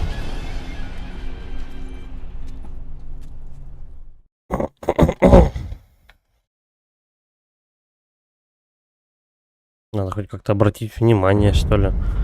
Как он бьет сбоку, снизу. Ну, в смысле, какой удар, с какой стороны вообще идет? По дуге или он прямой удар бьет? Кого-то вообще непонятно это дело.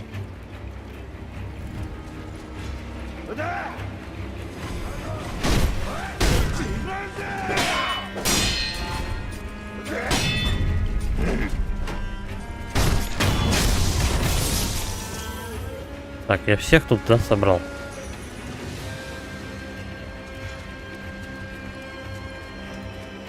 Да.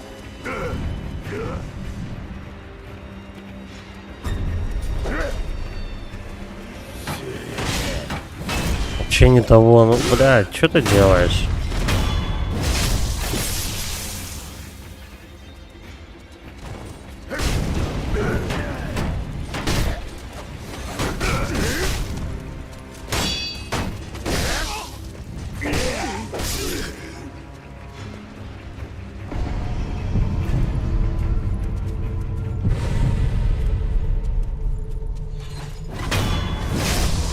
Падла, как он достал меня, а?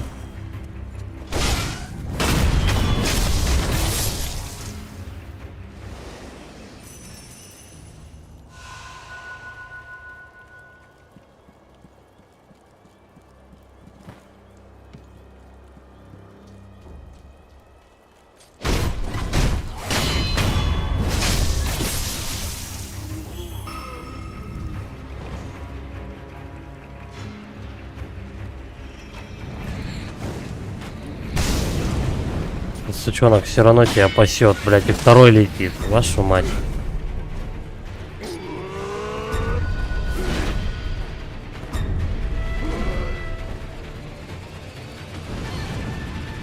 Примерно тут лучник тебя не задевает. Допустим.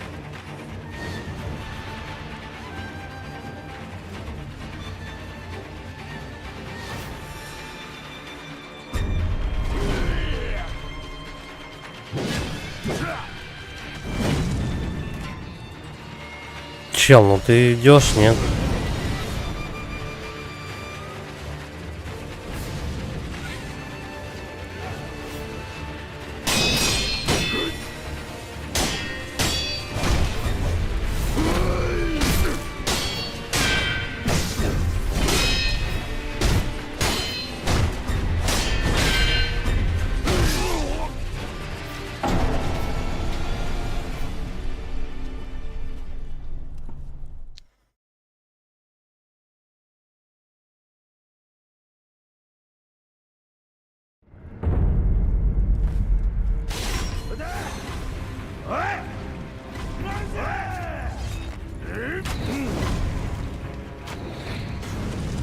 Когда сила волка, говорит, возрастет, можете вернуться к сложным врагам.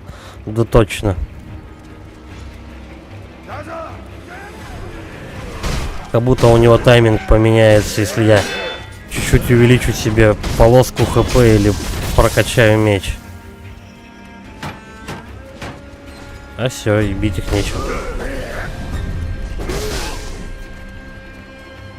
Подожди, давай так пробежим.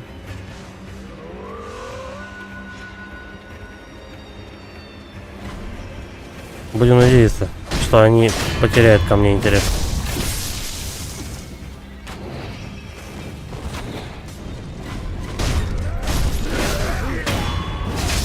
Блять, ну какого хера? Тут так много врагов просто. Какое-то тут бешеное количество. Вот просто они тут на каждой этой.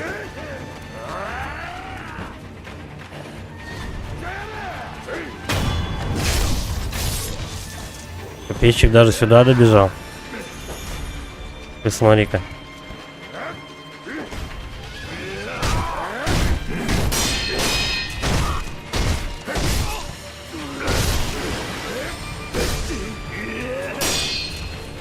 Я даже блокировать забываю.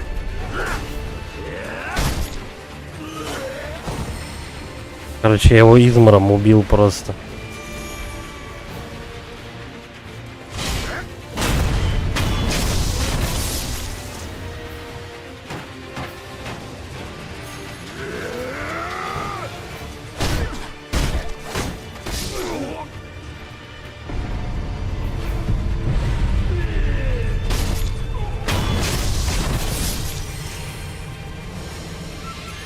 Просто всю пачку пришлось перебить. Ну, серьезно.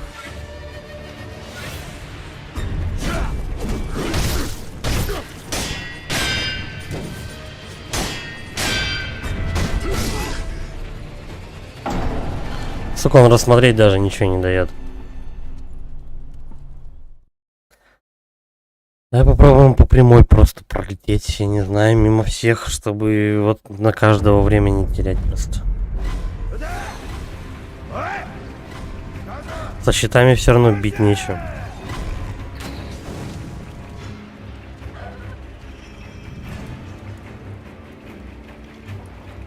И ничего, бы петухи со дворов собирались.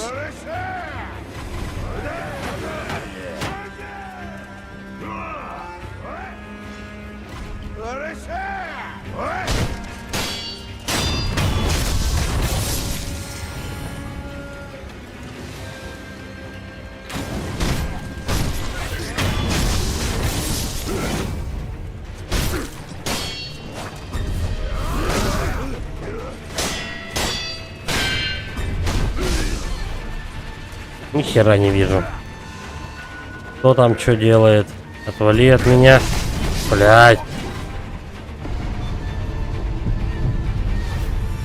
Кто знал-то, то, что тут там сзади на меня еще бегут. Понятно. Тут еще со щитами. Не, тут не жилец по-любому.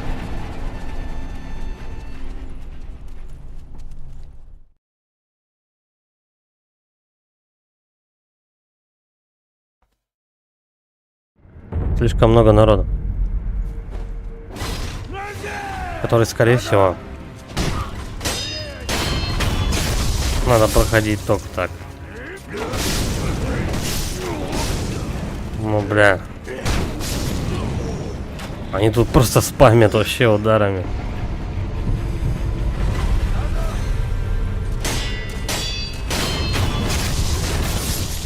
Тут неспроста вот эти вот.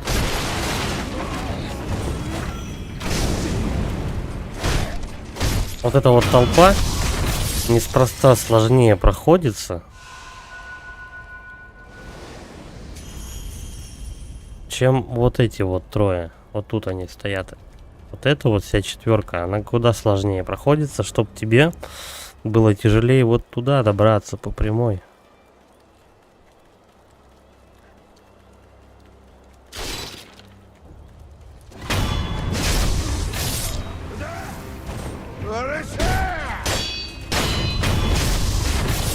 Ну слушай, я таким образом хотя бы эмблемы духа получаю.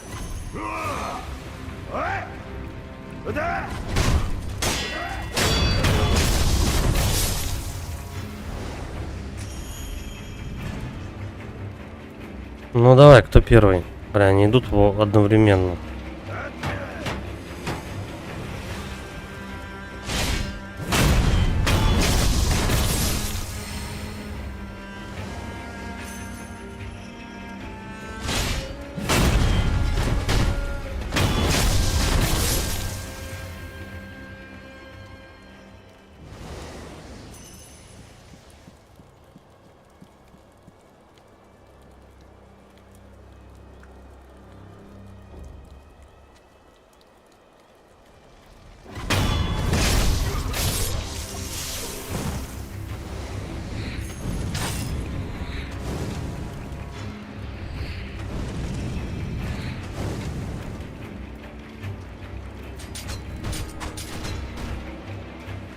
Все, тут, надеюсь, тот подох.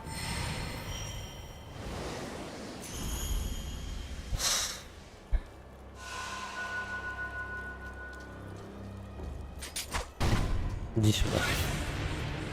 Короче, я все подчистую потратил.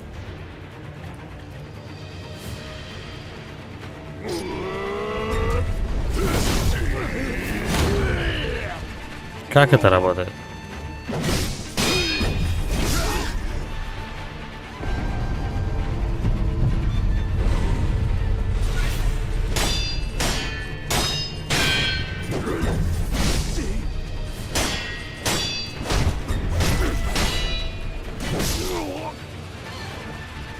Ты смотри, что делает, да? Ну вообще, ну, в любом случае достает.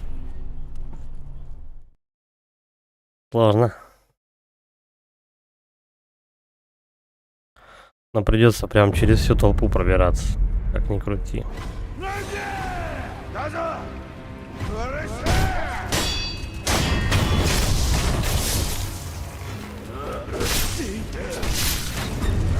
Ни хера не вижу вообще.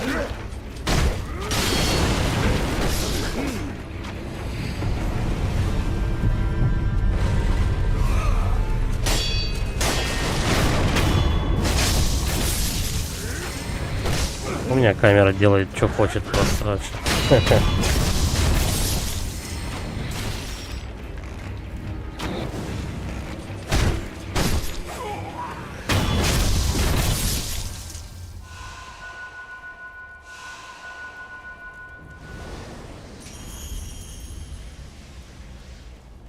Да.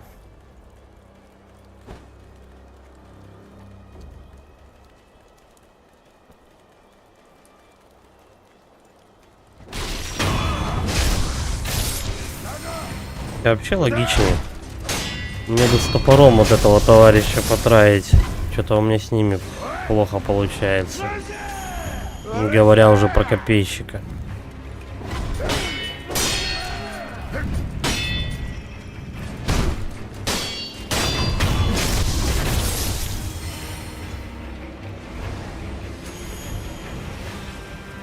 Бля, этих нечем убивать.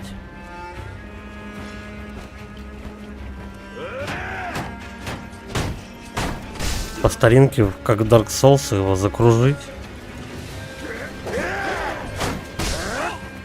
Не, так не получится, походу. Бля, если было бы их тут не двое, а не пробить его.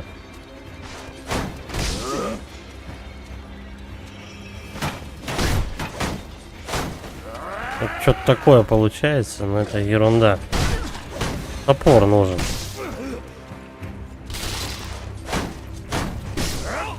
Вообще как о стенку горох просто. А если я туда уже перейду, то я тут не жилец просто.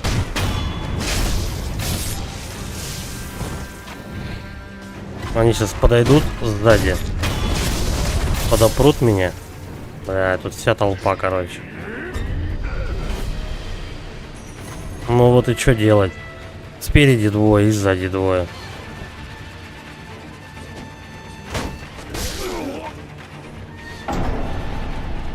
Ну, естественно.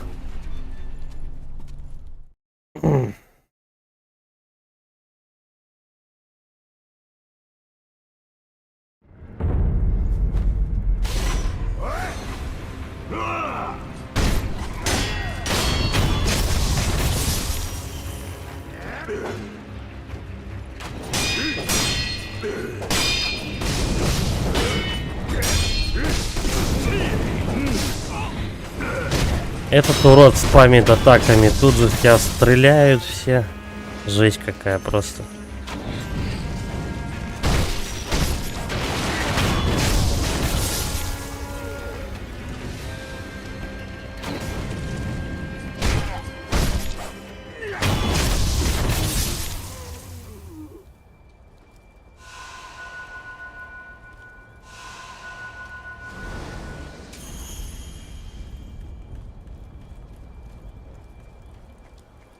Наверное, что все эмблемы духа восстановить придется, наверное, вообще все поместье зачищать. Хотя есть деньги, в принципе. Что мешает их купить, да?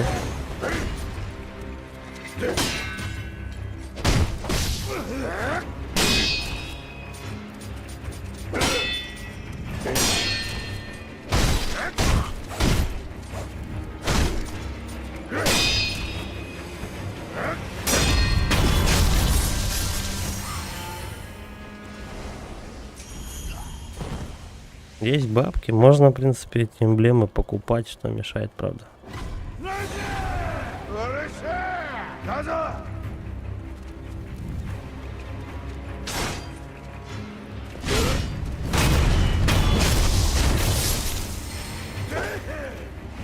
Так, мне вот тот нужен.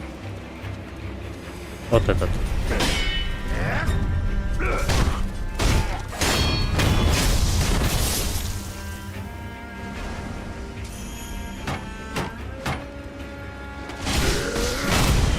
Я чуть-чуть не успел в тайминг.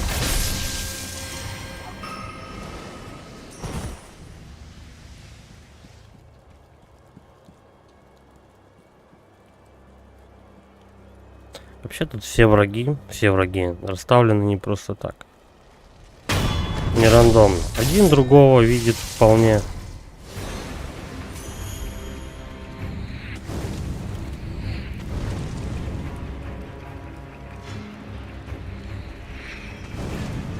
Бля, как к нему подойти теперь?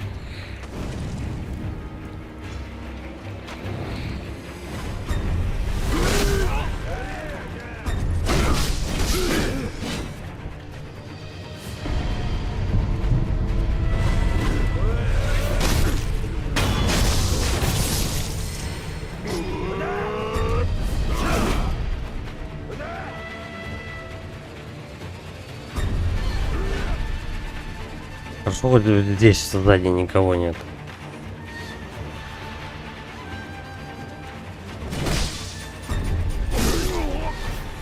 Это была не блокируемая атака, надо было подпрыгивать, твою мать. Ладно, еще минут 10 попробуем, да будем закругляться. Попробуем мне стрима это товарища потраить. Может получится когда-нибудь.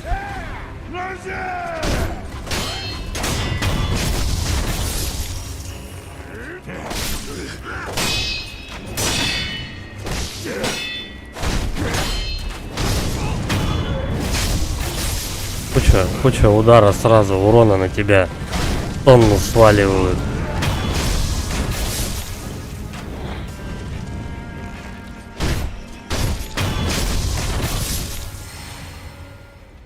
Только от костра отошел. Только отошел от костра. Вот. Кстати, я их не купил эмблем. Да, можно обратно возвращаться.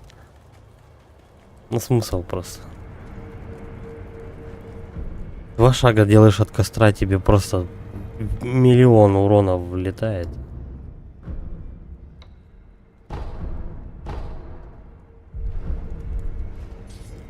Ну, хоть деньги просто так улетать не будут. Все на эмблемы потратил. Да, это хардкорная игрушка, знаю. Кстати, привет. Может, больно хочется ее пройти, знаешь. А только получится ли? Сколько у меня нервов уйдет на это? Тут же главное понять принцип вот этого всего, что происходит. Пока вот с копейщиком вообще никак. Я это Микири не врубаю вообще, как работает.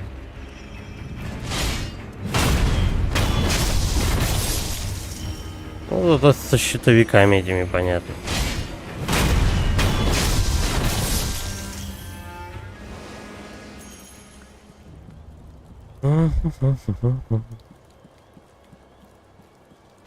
Короче, главное эмблемы духа не забывать покупать.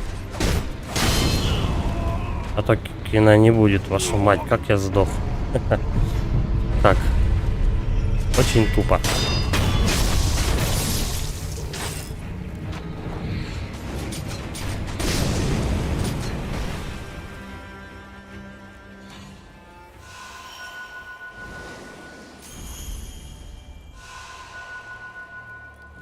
Давай, иди сюда.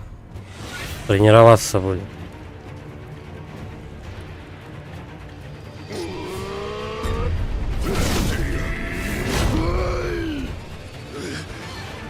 Непонятная атака.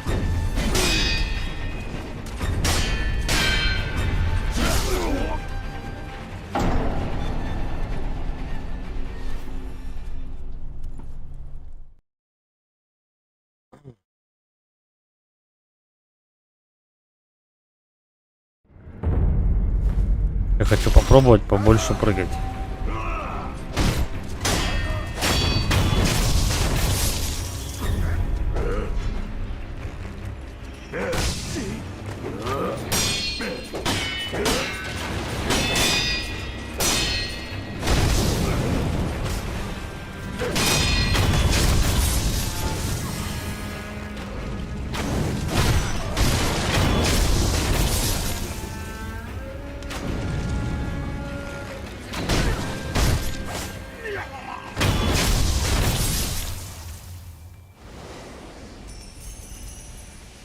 Может, с копейщиком тоже прокатит.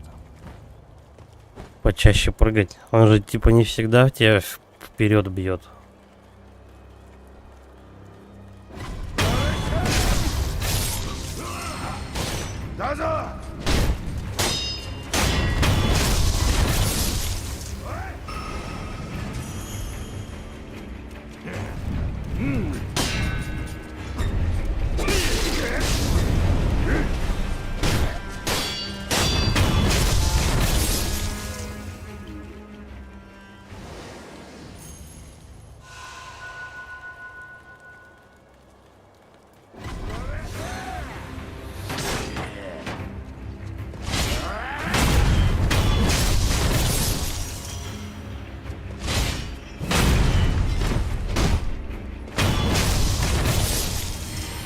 Пятого раза он, наверное, только его зашкварник схватил.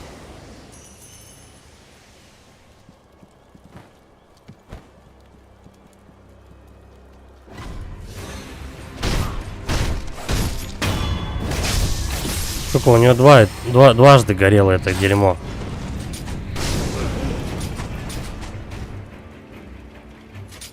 Иди сюда.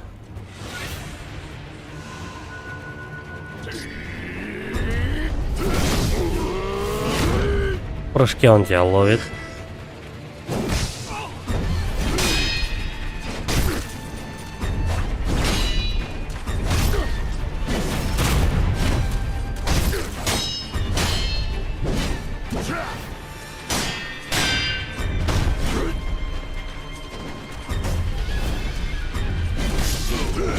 Сука, доска.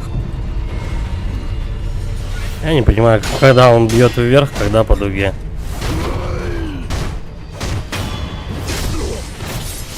Первый.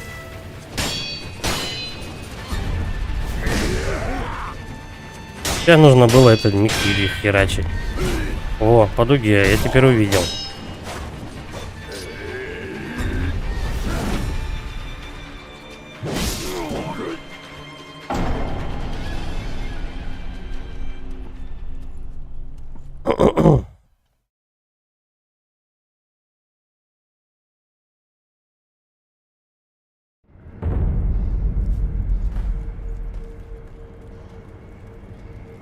Давай до кучи что-нибудь купим. Эмблема духа, да. Сколько надо? 20-ничек. Навыки. Вот. Насобиралась тут чуть-чуть.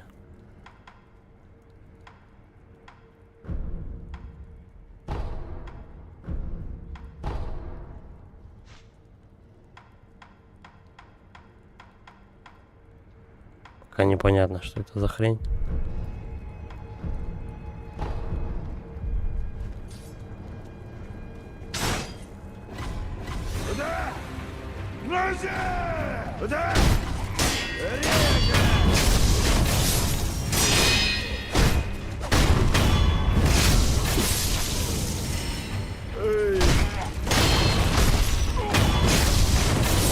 Подожди, а где лучник?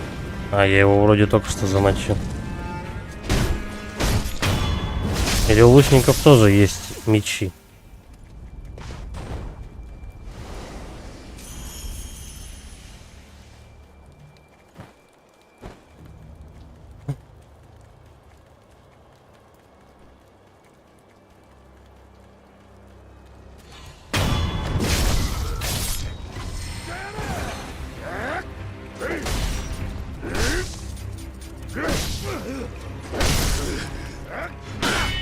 Нет, так будет слишком просто. Мне нужно научиться. Блять. Мне нужно научиться его парировать, а не стелсить. Вот в чем проблема. Блять.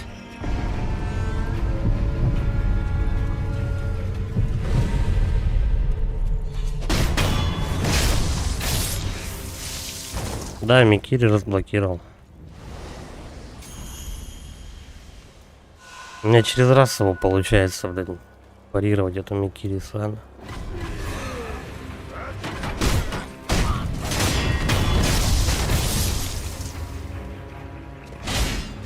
Я не могу пока врубиться, когда он бьет по дуге, а когда он бьет вперед. Если я правильно понял, у него вообще, по-моему, 3 типа атак. Но это не точно.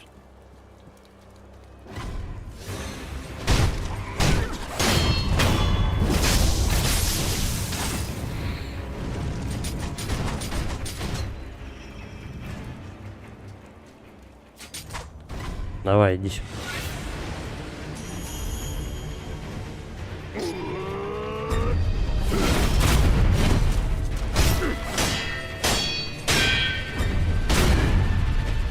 Допустим. Сейчас ни хера непонятно было. Вот что-то такое. Тихо, тихо, тихо. Я уже так подыхал. Блять. Он меня просто заколбасил. Надо было вверх подпрыгивать.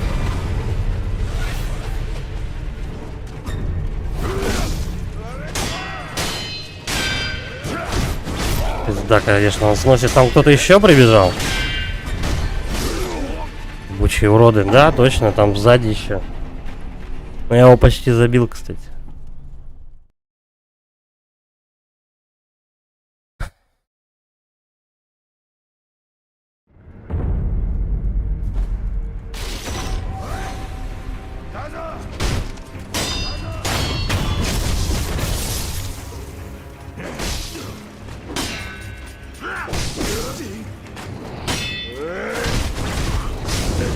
Чё, блядь, делает он вообще?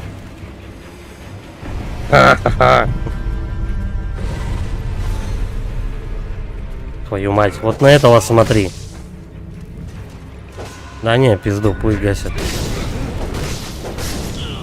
Не дошло.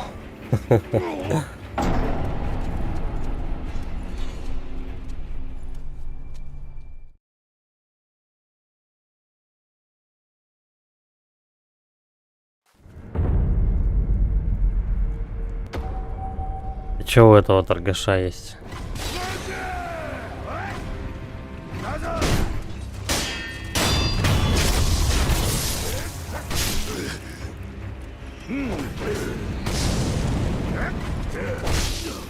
Блять. Да вы охуели, что ли? Серьезно? Пизда. И у меня уже даже тут гасят.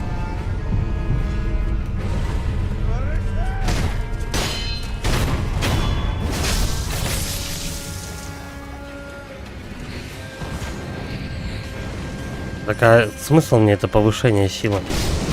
Я просто буду больше сносить.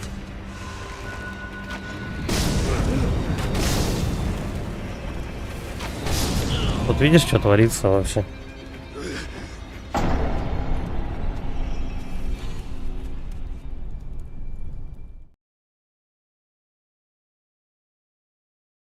Надо просто, наверное, прямые руки, а не торгаша искать. Вот я что думаю.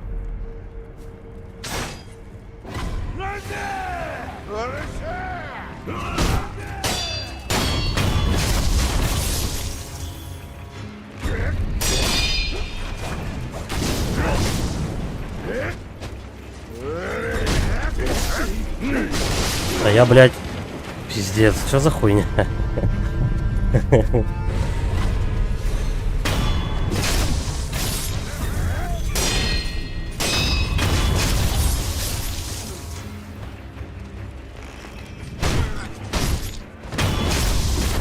Я уже на такой элементарщине просто засаживаюсь вообще.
Блять, ты попадешь в него, нет? Наконец-то. Давай, мой медовый пряничек, иди сюда.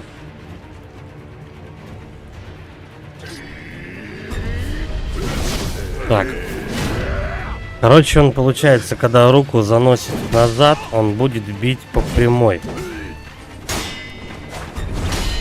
Вот сейчас непонятно.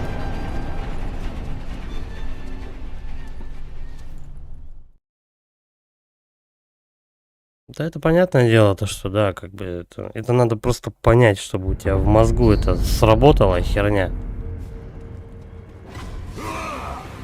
Чисто механически. потом как бы, ну, ничего не бывает с первого раза. Понятное дело.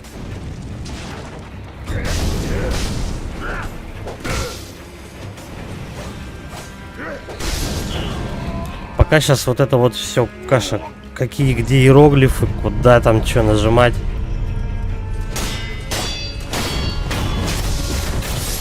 Ну, типа у Bloodborne, допустим, у меня как-то был проще порог вхождения.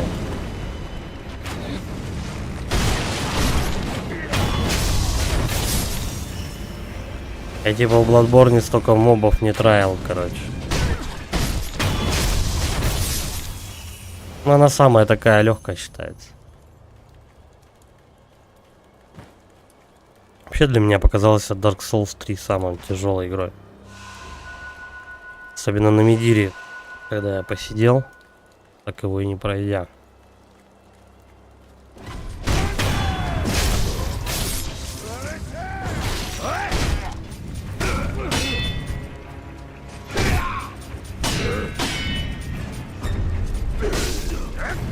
Вот, сука, неблокируемая атака. Я подпрыгиваю, все равно жопа какая-то. Он в сторону, не, это, точнее, непонятно, он в сторону должен прыгать. Или же он должен, этот, как вам? Бля, я уже все, я поплыл, походу. После первого босса забрасывают. Я дважды, слушай, ее, бля, пытался... Но я начинал ее дважды, короче, я забрасывал после... Один раз после этого, как он... После мужика, как, ну, первый этот со здоровенной такой катаной. Петух, серьезно. Я вот думал прикольнуться над этим. Придут ли сюда петухи? Мне еще типа из этой всей толпы петухов не хватало. Реально, они пришли. Вы прикалываетесь, серьезно. Короче, первый раз я ее забросил после этого первого же жирного мужика с катаной. В самом-самом начале. Который учит подпрыгивать, вот это вот делать. Дерьмо. Вот. Потом второй раз я, короче, дошел до... Ну, вот примерно до сюда, чуть-чуть раньше. Когда вот эти двери еще не получилось вот так открыть. В основном эта локация учит тебя Микири юзать. И здесь почти все мобы выпадали, как ты делал. Ну, понятно. Ну, так это... Нужно учиться этой Микири. Потом будут боссы, которые используют это дело.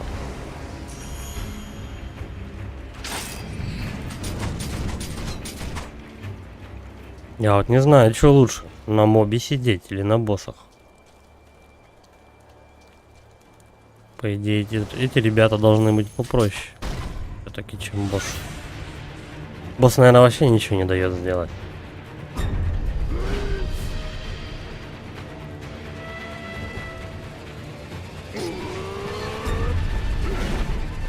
Так, он то бьет строго прямо, то чуть вверх.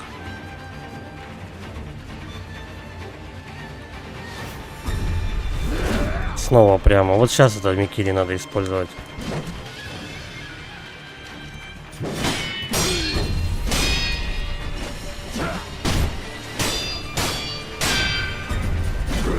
Вот.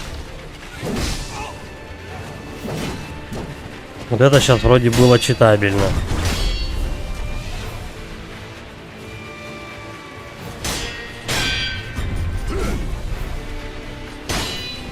По-моему, что-то неправильно делал.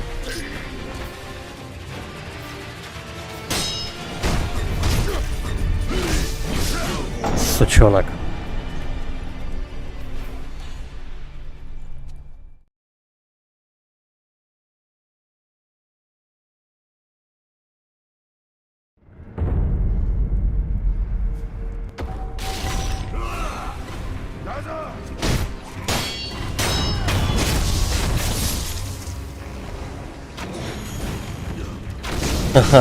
Бля, это что-то новенькое. Серьезно, они еще и могут песком в тебя пнуть.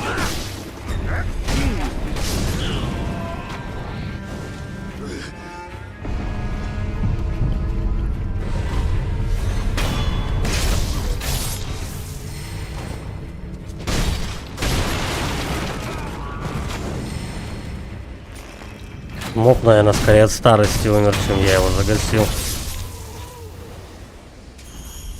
Ку-ку.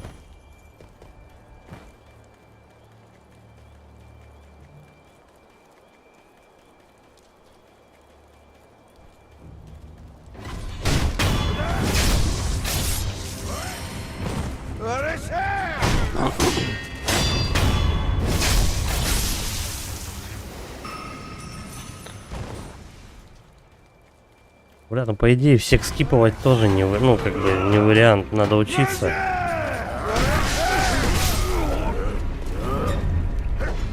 Они что тут все озверели, что ли? Я не знаю, в чем дело. Они делают такие вещи, которые никогда до этого не делали. Что с мобами творится?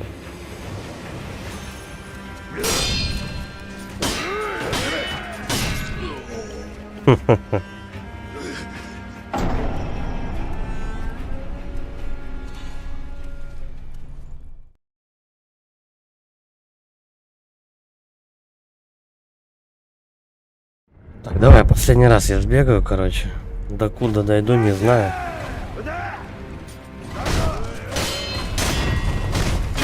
Походу, пора уже отдохнуть.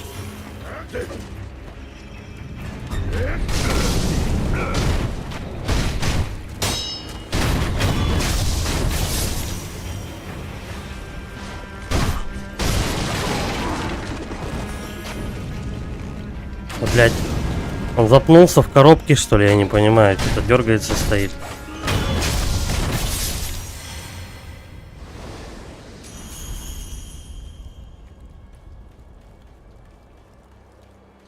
Не, уже походу горит пукан.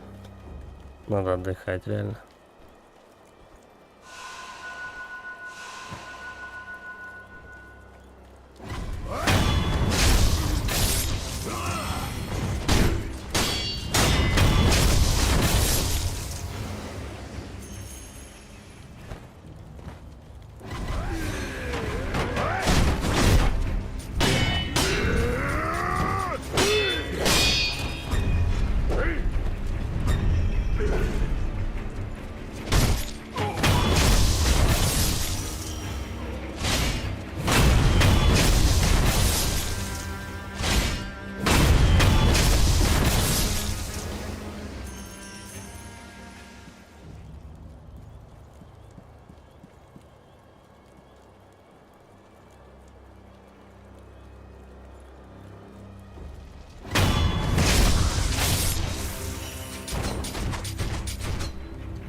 Бля, он бьет еще под разными углами, как-то я не понимаю. Это кикбоксы, наверное, такие дурацкие.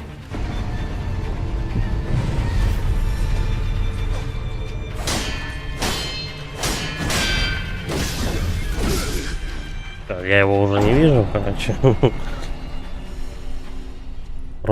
Цветочки тут не просто так. Ладно, все, хорош, надо пора отдыхать уже. Уже ничего не получается. Ладно. Будем на этом закругляться. Всем спасибо за просмотр. Ставьте лайки, подписывайтесь на канал, пишите в комментариях. Всем удачи, пока.